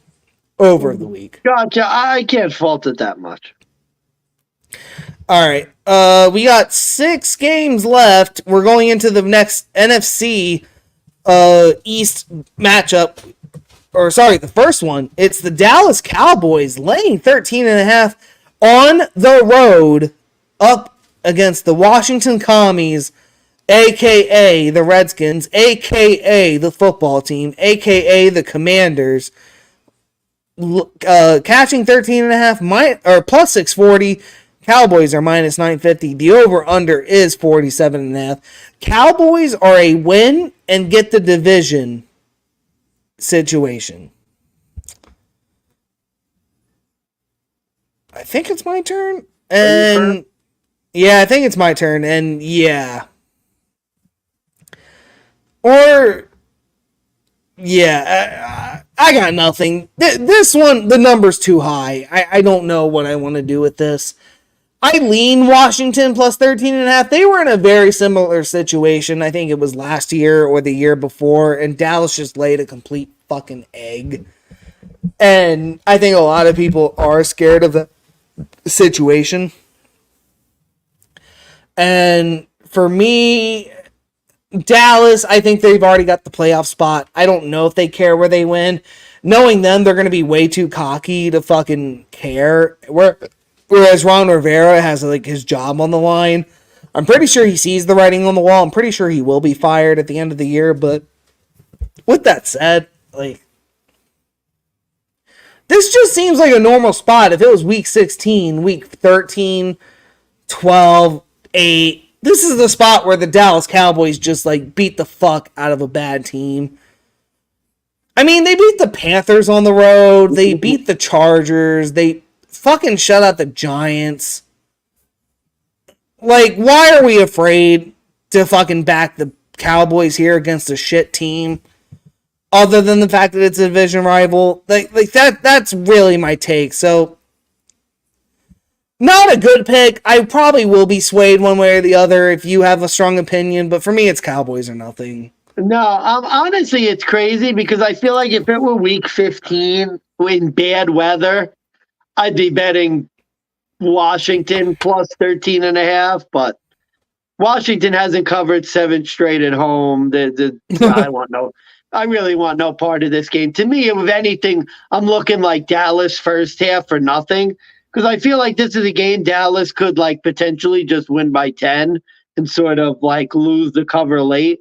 But I don't know. They could easily win by 50. The number's too high. I don't really like this game at all. I'm with you. This is an avoid to me. I don't even think I'm going to play this one. What's Dallas first half? Probably 7, 8.5, maybe even more. Minus 7.5 plus 100. Do we want to add that into the teaser? Yeah, I mean, I think if they're going to come out strong, that's what I would think. But yeah. All right. So right now the 3 legs. So Jets under 14.5, Lions over 12.5 team total first half. Cowboys minus 7.5 first half spread. You get 6-1. Well, think about it this way. What should also be added, especially if we're doing a round robin, Baltimore 3.5 should be added. Baltimore spread 3 or whatever. Baltimore 3. Like total spread or? Well, the regular spread. We both like Baltimore at 3 or 3.5. There we go. 12-1. Yeah. All right, there we go. If we're going to do a round robin, we should just sort of pick like everyone we like, and then we'll just. Oh, there we go. New England minus 1.5. Double best bet. Well, we have the same. We have the Jets in that game already. That's the only thing. Jets under 14.5. Oh, okay. Yeah, we nothing else. Dallas first half. All right, there we go. All right, moving on. What's your over under here? Under 47.5. What's the play? Oh boy. Over. Yeah, Washington's just given up, so I can't trust them to hold anybody down, even in a game that might be tight. So same logic, but I lean under because I just don't know if Sam Howell's going to really do anything here, and I just think the Cowboys could get up early and then game manage. Yeah, but remember in Dallas when it was like 48-17? I mean, if Dallas comes out strong, it could be that again. It's the only thing. Are they going to do that in Washington though? Well, then again, it's late. Yeah, you know what? Fuck it. You're right. Give me the over. Yeah, but that's it for me on that game. I don't really have that much. Yeah, I got nothing else either. So next up, we're going back to we're jumping into the NFC West. It is the Arizona Cardinals at home hosting the Seattle Seahawks as 3-point home underdogs, plus 124 on the money line for the Cards. Seattle is minus 146, laying 3. Over under also 47.5, where the Seahawks are getting 54% of the money and 56% of the tickets. Money Mansmann, here we go again. NFC West, it's your favorite division. You got this.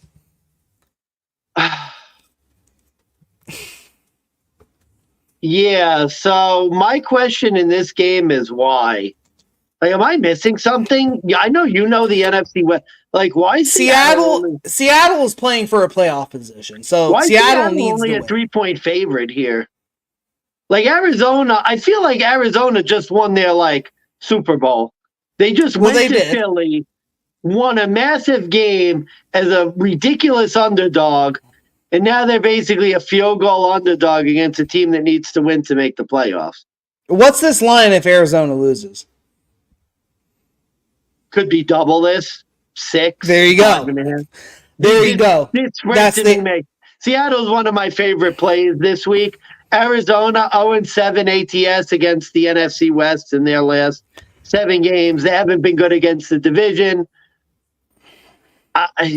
Double play. I love Seattle at home. I love Seattle here in this spot. Minus 3. Add it to the Robin. Well, no, Seattle. Now, mind you, Seattle is not. They are without Kenneth Walker in this game. Arizona has moments where they play tough, and you look at Kyler Murray and you say, "This guy's a starting quarterback. This guy was once a contender for MVP," and you're like, "Why do they want to get rid of this guy?" And then you have games where after he looks good, and he looks like pure dog shit, and you're just like, "Oh, that's why." This is one of those games you're going to watch and you're going to say, oh yeah, that is why Arizona fucking sucks. Well, it just seems like, again, we talk about motivation. Seattle needs a win to make the playoffs. Like, Arizona has nothing left to prove.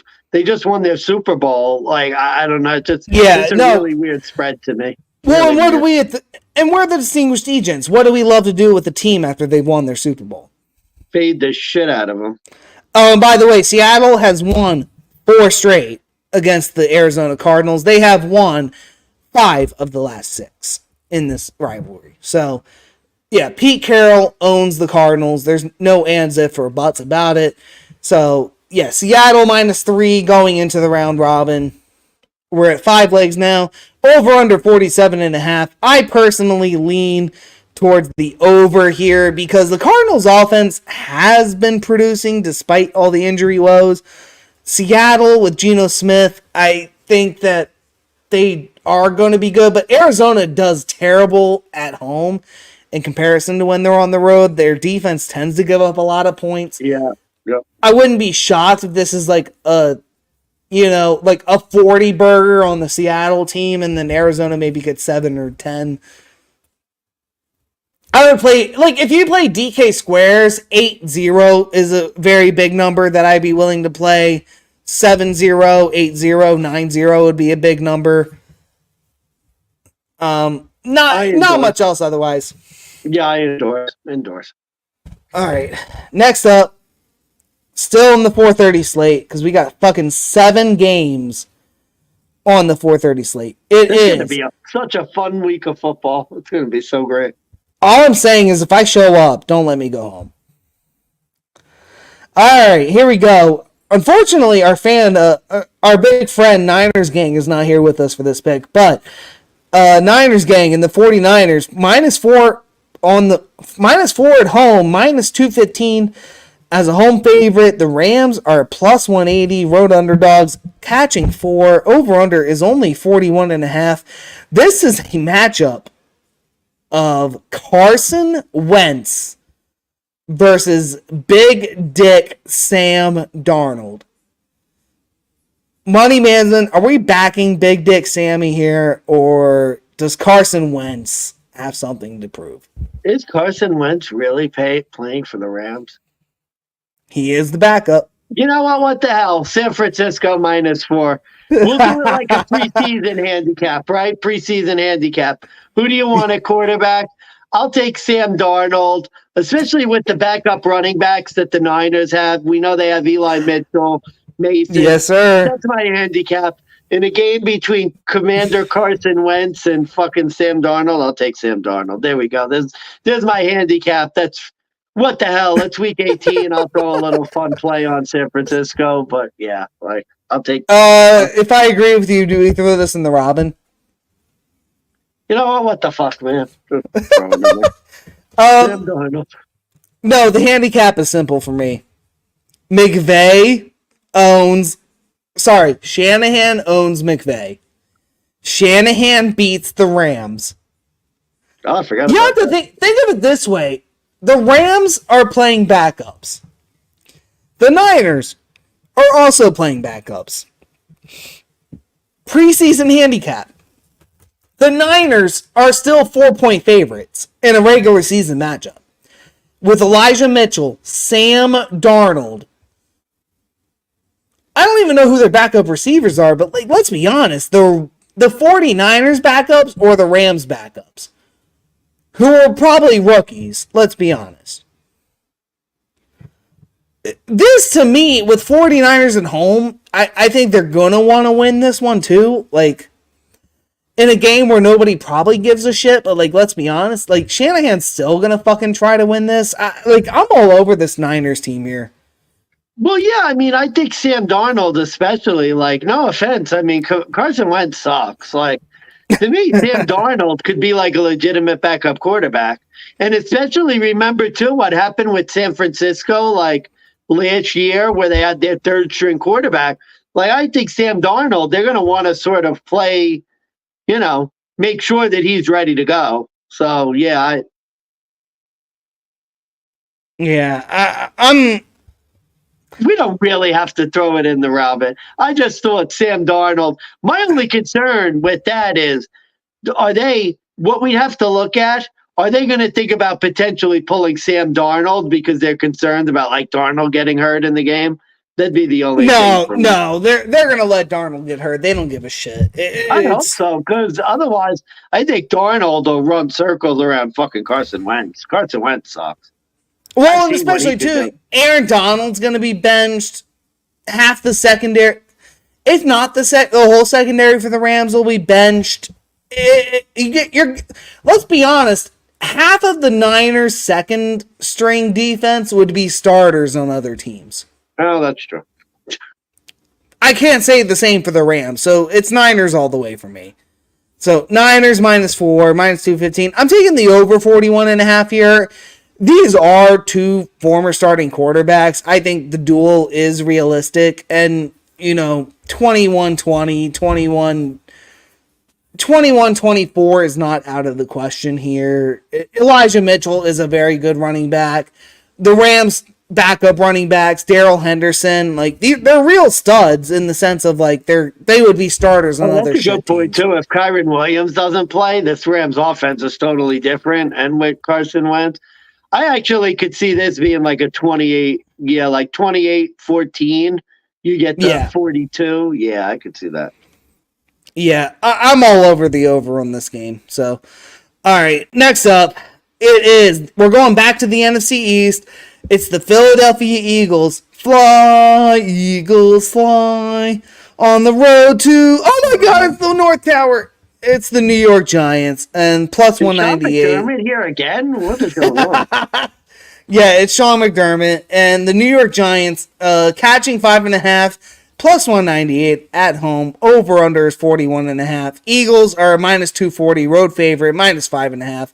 Despite the fact they haven't covered in 4 of their last 5, they're getting 54% of the money and 63% of the tickets. Look, here's my take. For me, this is a Philly or nothing play. This is as very Barney and stupid as you're going to get, but what has changed since 2 weeks ago?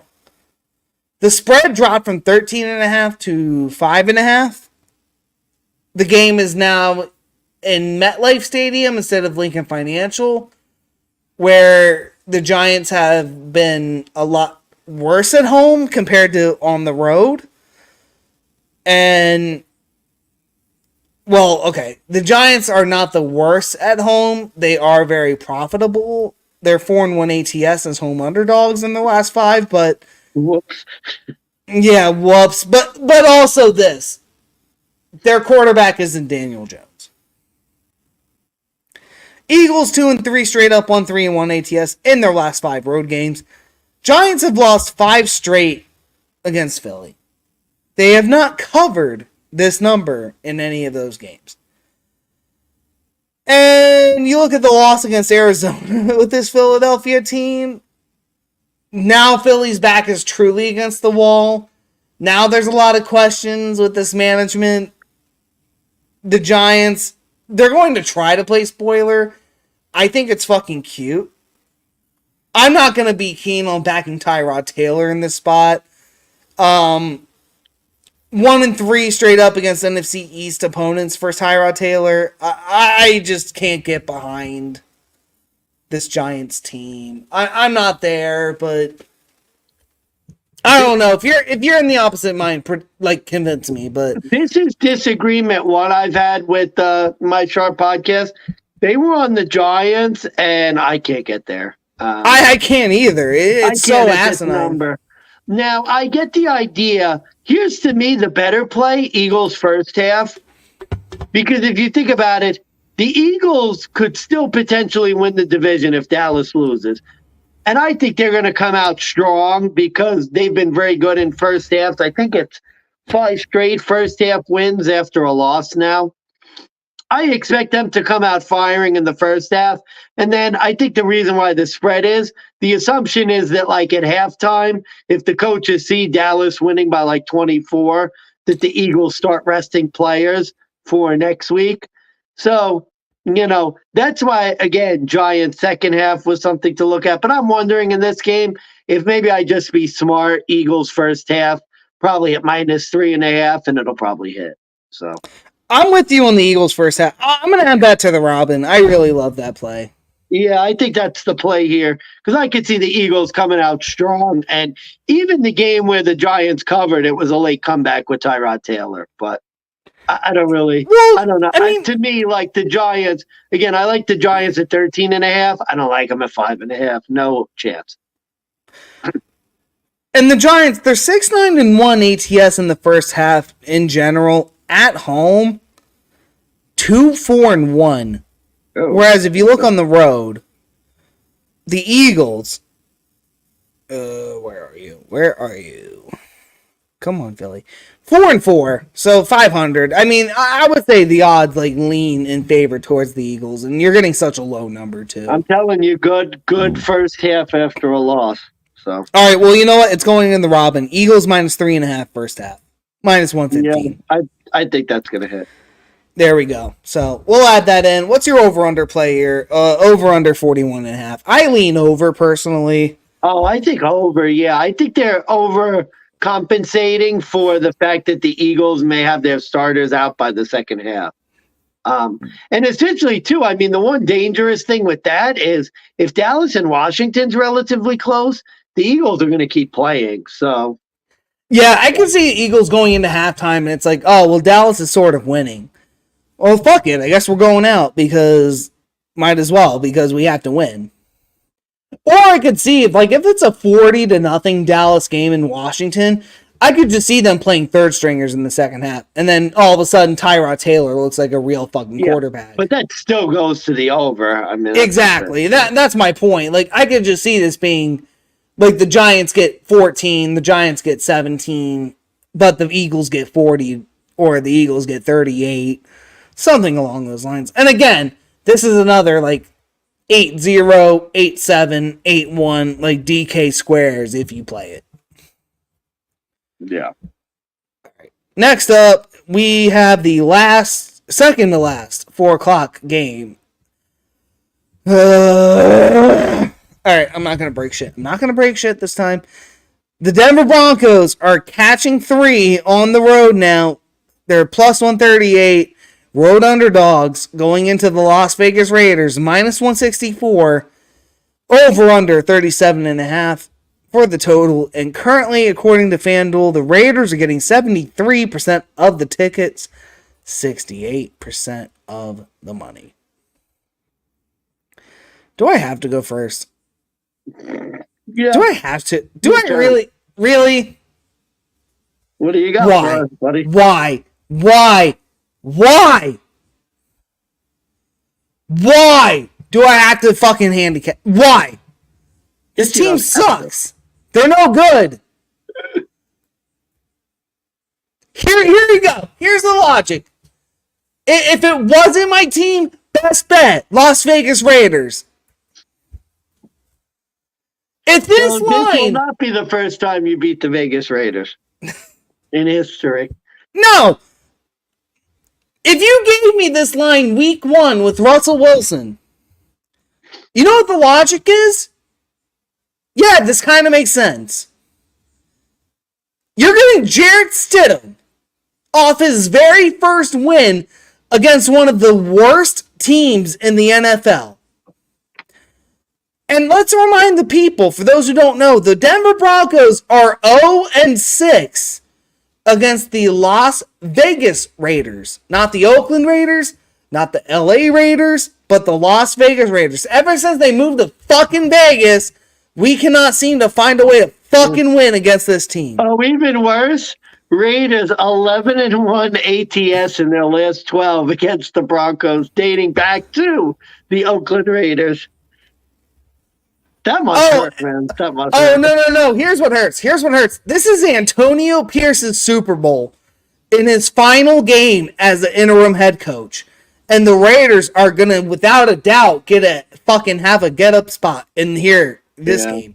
Several Raiders players came out this week and were like, we want Pierce to be the coach. Pierce was asked about well, the players, they want you to be the coach. What's your response? He's like, if I'm going to be the coach, I'm going to earn it on the grass, basically like what happens on the field. Yeah. No, here. How about that spark on offense with Jarrett Stidham? That spark. Hey, he was 16-9. whatever. 16-9. Oh, and by the way, it was only 16-9 because fucking Dicker the kicker for the Chargers missed a goddamn field goal. Kicked him out of the Pro Bowl because of that. Fucking dickhead. Piece of shit. Fuck them. I'm fucking done with this Broncos team. They have pissed me off so fucking much. I don't care.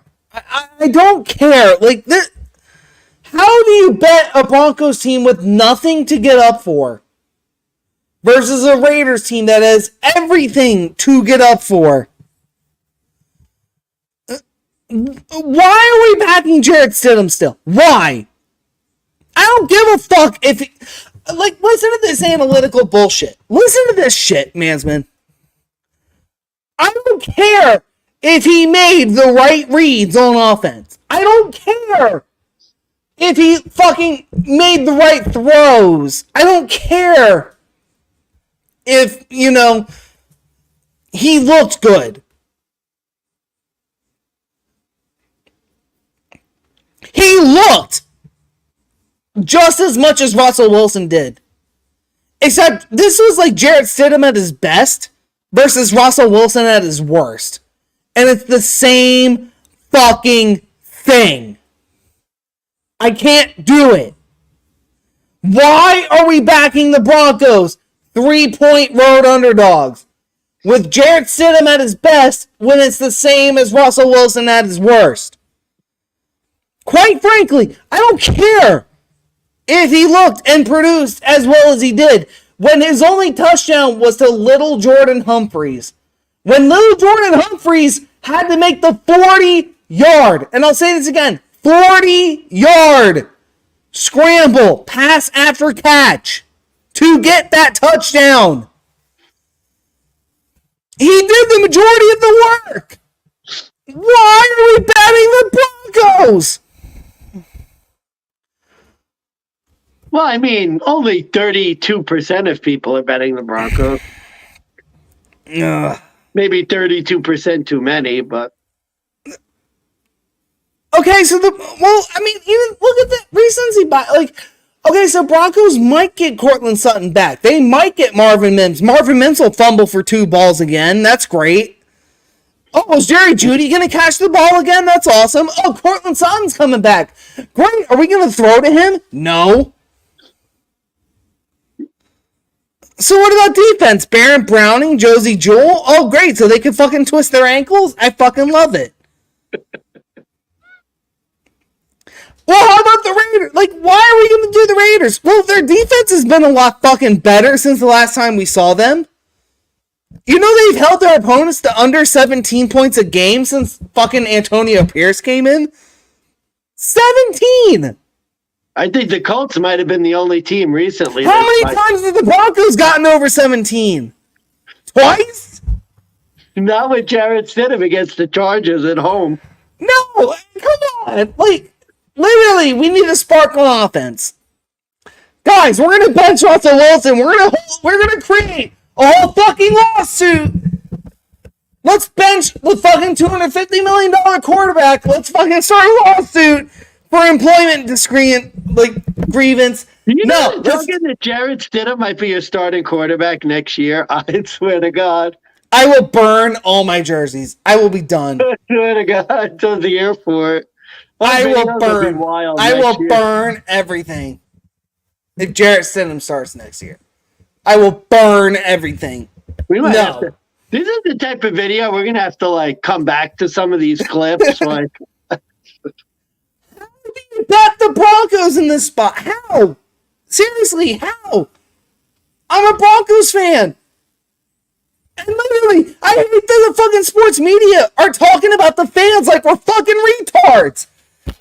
They're talking like we don't know what we're seeing. And they're like, oh, well, Stidham looks better. Oh, well, Stidham, he looks more confident. He fucking did it. And like, I'm sorry, he put up 16 points against the worst fucking defense in the NFL. And no offense, he made so many bad throws. Thank you.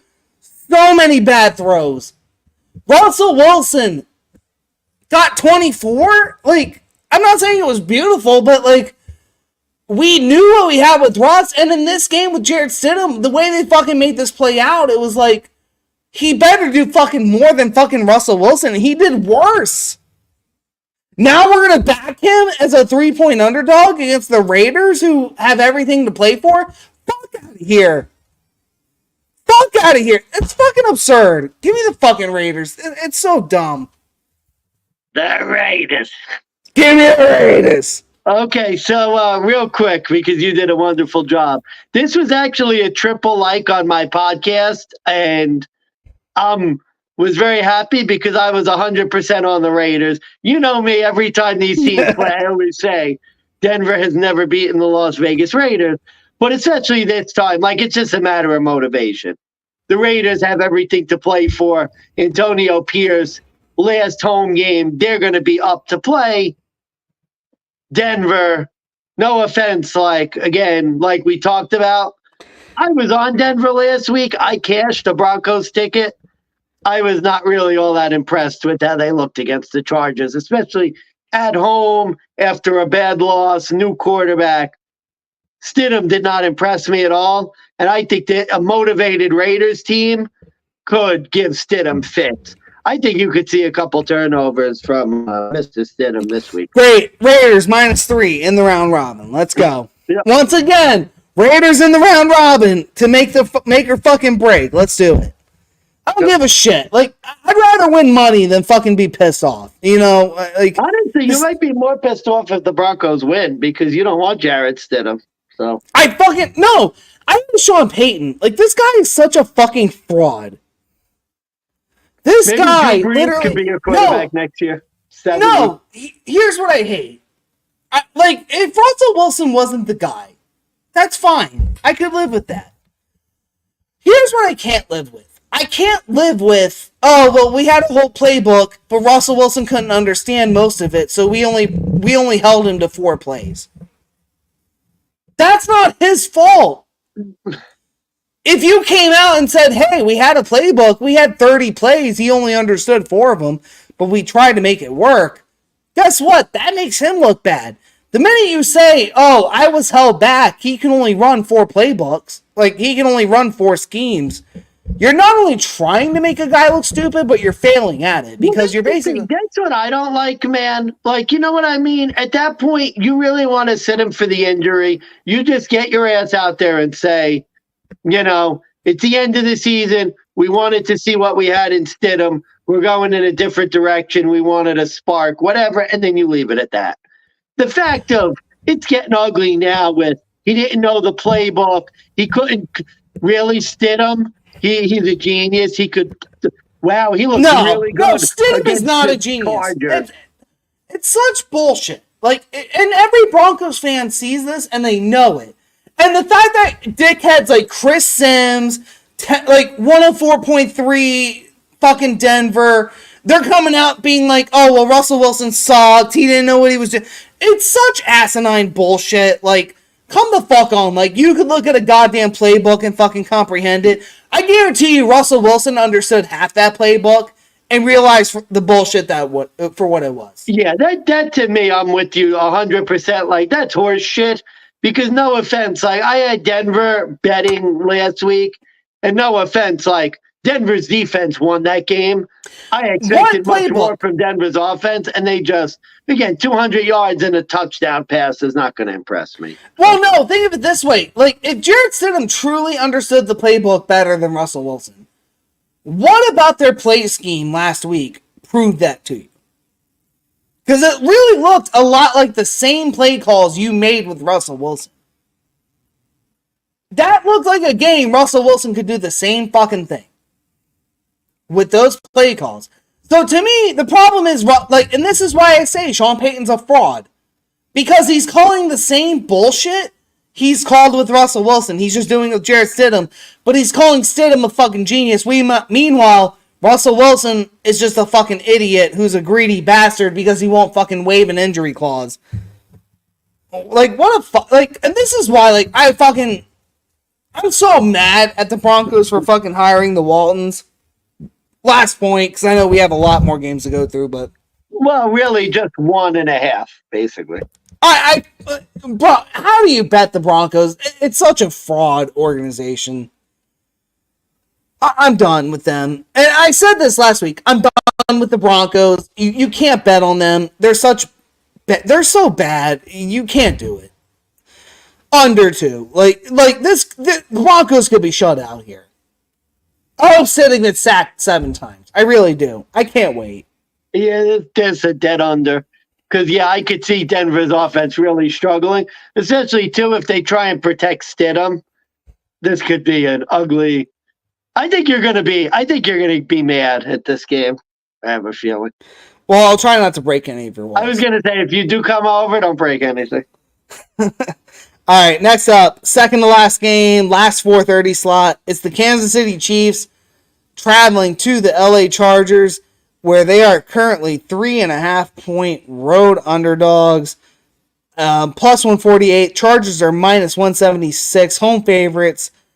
Currently, the over-under sits at a whopping 35.5.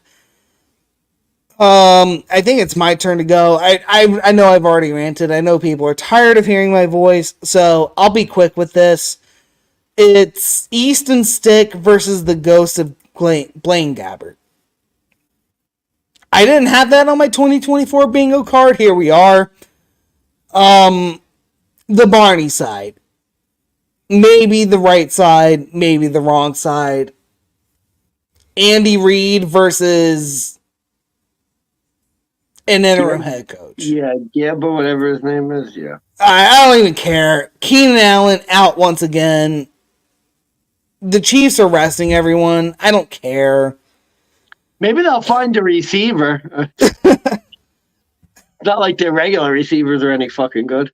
No, I hate betting on public dogs, but I hate betting on the Chargers more. Give me the Chiefs. It's not good. It's not smart. But you know what? Like, the Chargers lost to a backup Denver Broncos. In a sense, like, the backup Chiefs, I would think, could perform better. Chargers just suck. They're no good. They're dreadful. This is the Chiefs get-up game before the playoffs, before they probably play the Bills at some point. Blaine Gabbert, Andy Reid versus this Chargers backup coach and backup quarterback. Like, are we really going to fucking take the Chargers as favorites here? I'm not. Give me the fucking Chiefs. Like, it's a joke. I mean, yeah, like, this is a pass game for me. Like, I don't really know if I can. Like, for me, it's probably Chiefs or nothing, but my only concern is, again, interim coach. Do the Chargers sort of get up for this game a little bit? But I don't know, man. Over a field goal seems like a lot. I don't really like this game, but yeah, I'd probably have to go Chiefs. I mean, we've seen what Blaine Gabbert could do. He's at least a quarterback. And it's Andy Reid. Who knows sort of what effort you get. So, yeah, it's Chiefs or nothing for me, but probably a pass. Over under 35.5. Money Mansmann, where are you at?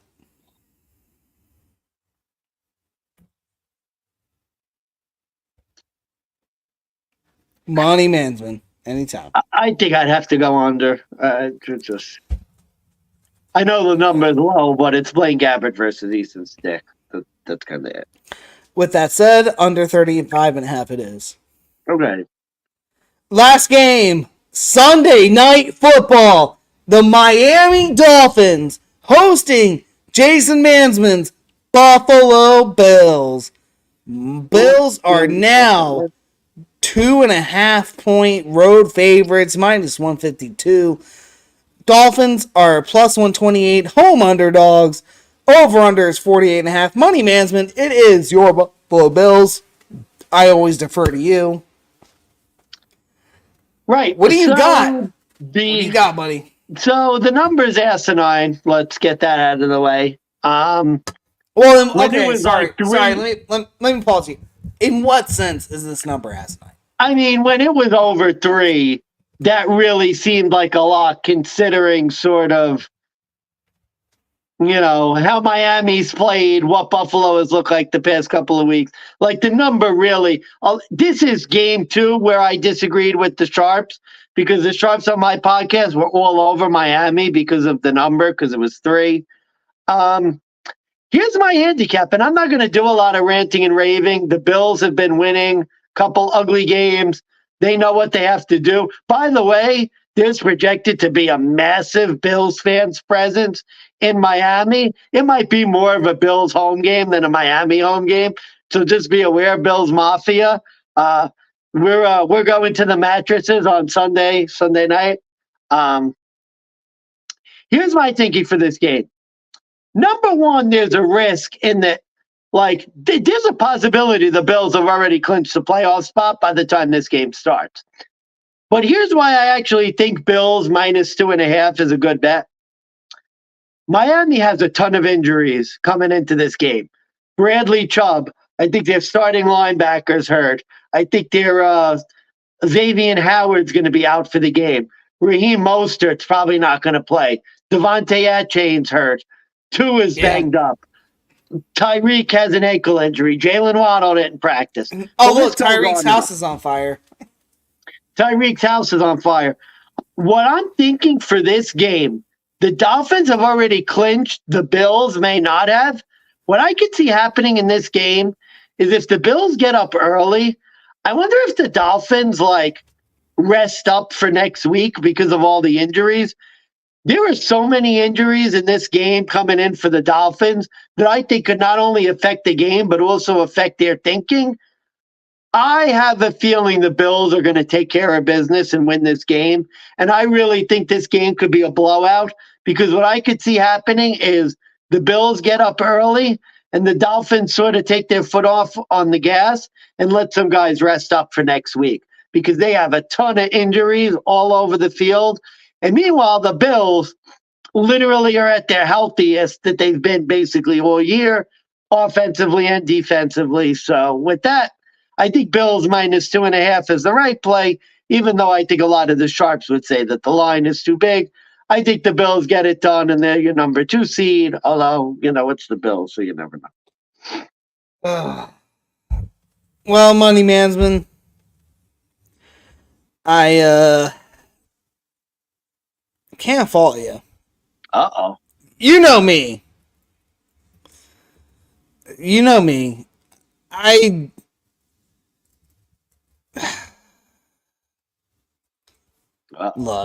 Look, man. Uh-oh. Uh-oh. Steve may not be coming over. Steve may not be coming over. Fade of the week. I have not had a fade of the week yet. This is it. Look, I told you I wasn't fading the Sharps entirely this week. This is the one spot. So literally, I bet the Sharps every game except Buffalo, and you literally bet every Barney except this one. That's funny. Yeah, it's weird, but hear me out, man. You could look at this with the head-to-head matchup where Josh Allen owns Tua, 9-2 straight up in his career against the Dolphins. Bills have won 5 of their last 6 against the Dolphins, 4 in a row straight up. They're both in a must-win, truth be told. The Dolphins are coming off a brutal loss against Baltimore. The Bills barely beat the fucking Patriots. And after barely beating the Chargers. Yep. Yeah, after barely beating the Chargers. You're getting a Bills team who has to go on the road against a divisional opponent where the Bills have gone 1-4 straight up in the ATS in their last 5. It also had to be Miami at home, who is 7-1 straight up, 6-2 ATS at home. Miami 9-2 straight up in ATS at home against divisional opponents. 7 straight up they've won and covered. 6 straight they've won and covered. And they're 4-1 ATS as home underdogs against their division rivals. Josh Allen is really good at Miami, though.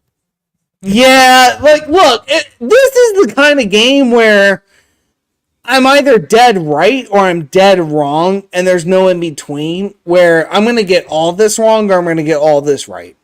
For me, Josh Allen, like, there's times you bet him, there's times you fade him. I can't bet him. I have to fade him. He has not looked good, man. He has not been good. The Not the whole 3 Bills weeks, that's have. for sure. The Bills might win this game, but it's going to be a backdoor cover. They have had one of these 3 games and then 3 points or more on the road as a favorite. One of 3. It was against the Commies. They won 40-3. Every other game has ended in less than this number. The Bills, they beat bad teams ruthlessly, but they struggle against the good ones.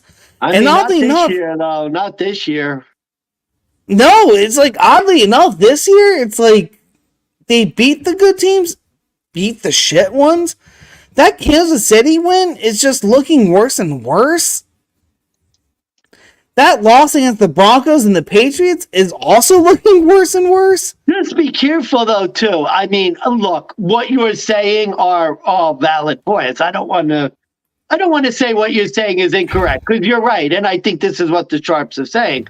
But also remember, too, like, you could talk about Buffalo's bad losses. You could talk about Buffalo not beating good teams. Miami has what? 1 win against the team winning record. That's true. Dallas by 2 points. Well, the Bills have not been able to cover in prime time. That is also true. Yeah, that's true. We were at the last Bills primetime game. Yeah, we were. The Bills, let me remind you, 0-6 ATS this season. And if you want to include playoff games and London games since DeMar Hamlin got injured, 0-8 ATS. Curse of DeMar. It is the curse of DeMar. Listen, at the end of the day, will I be rooting with you for your Bills? Absolutely. But, like, am I going to fucking, like, be shocked if this is a close game? No. Like I said, bro, I was with you where it was going to be a no bet for me. And then when I handicapped it and saw all the injuries, my only concern for the Sharps is literally I could see if the Bills get up, Miami just sort of like puts so Bill, you know what? I'll agree with you on this. Bills first half. But see, to me, if the Bills win the first half, this game's over. Like, I almost think that the Bills need to get off to a slow start and then not be able to recover, as they have sort of the last 2 weeks gotten off to slow starts.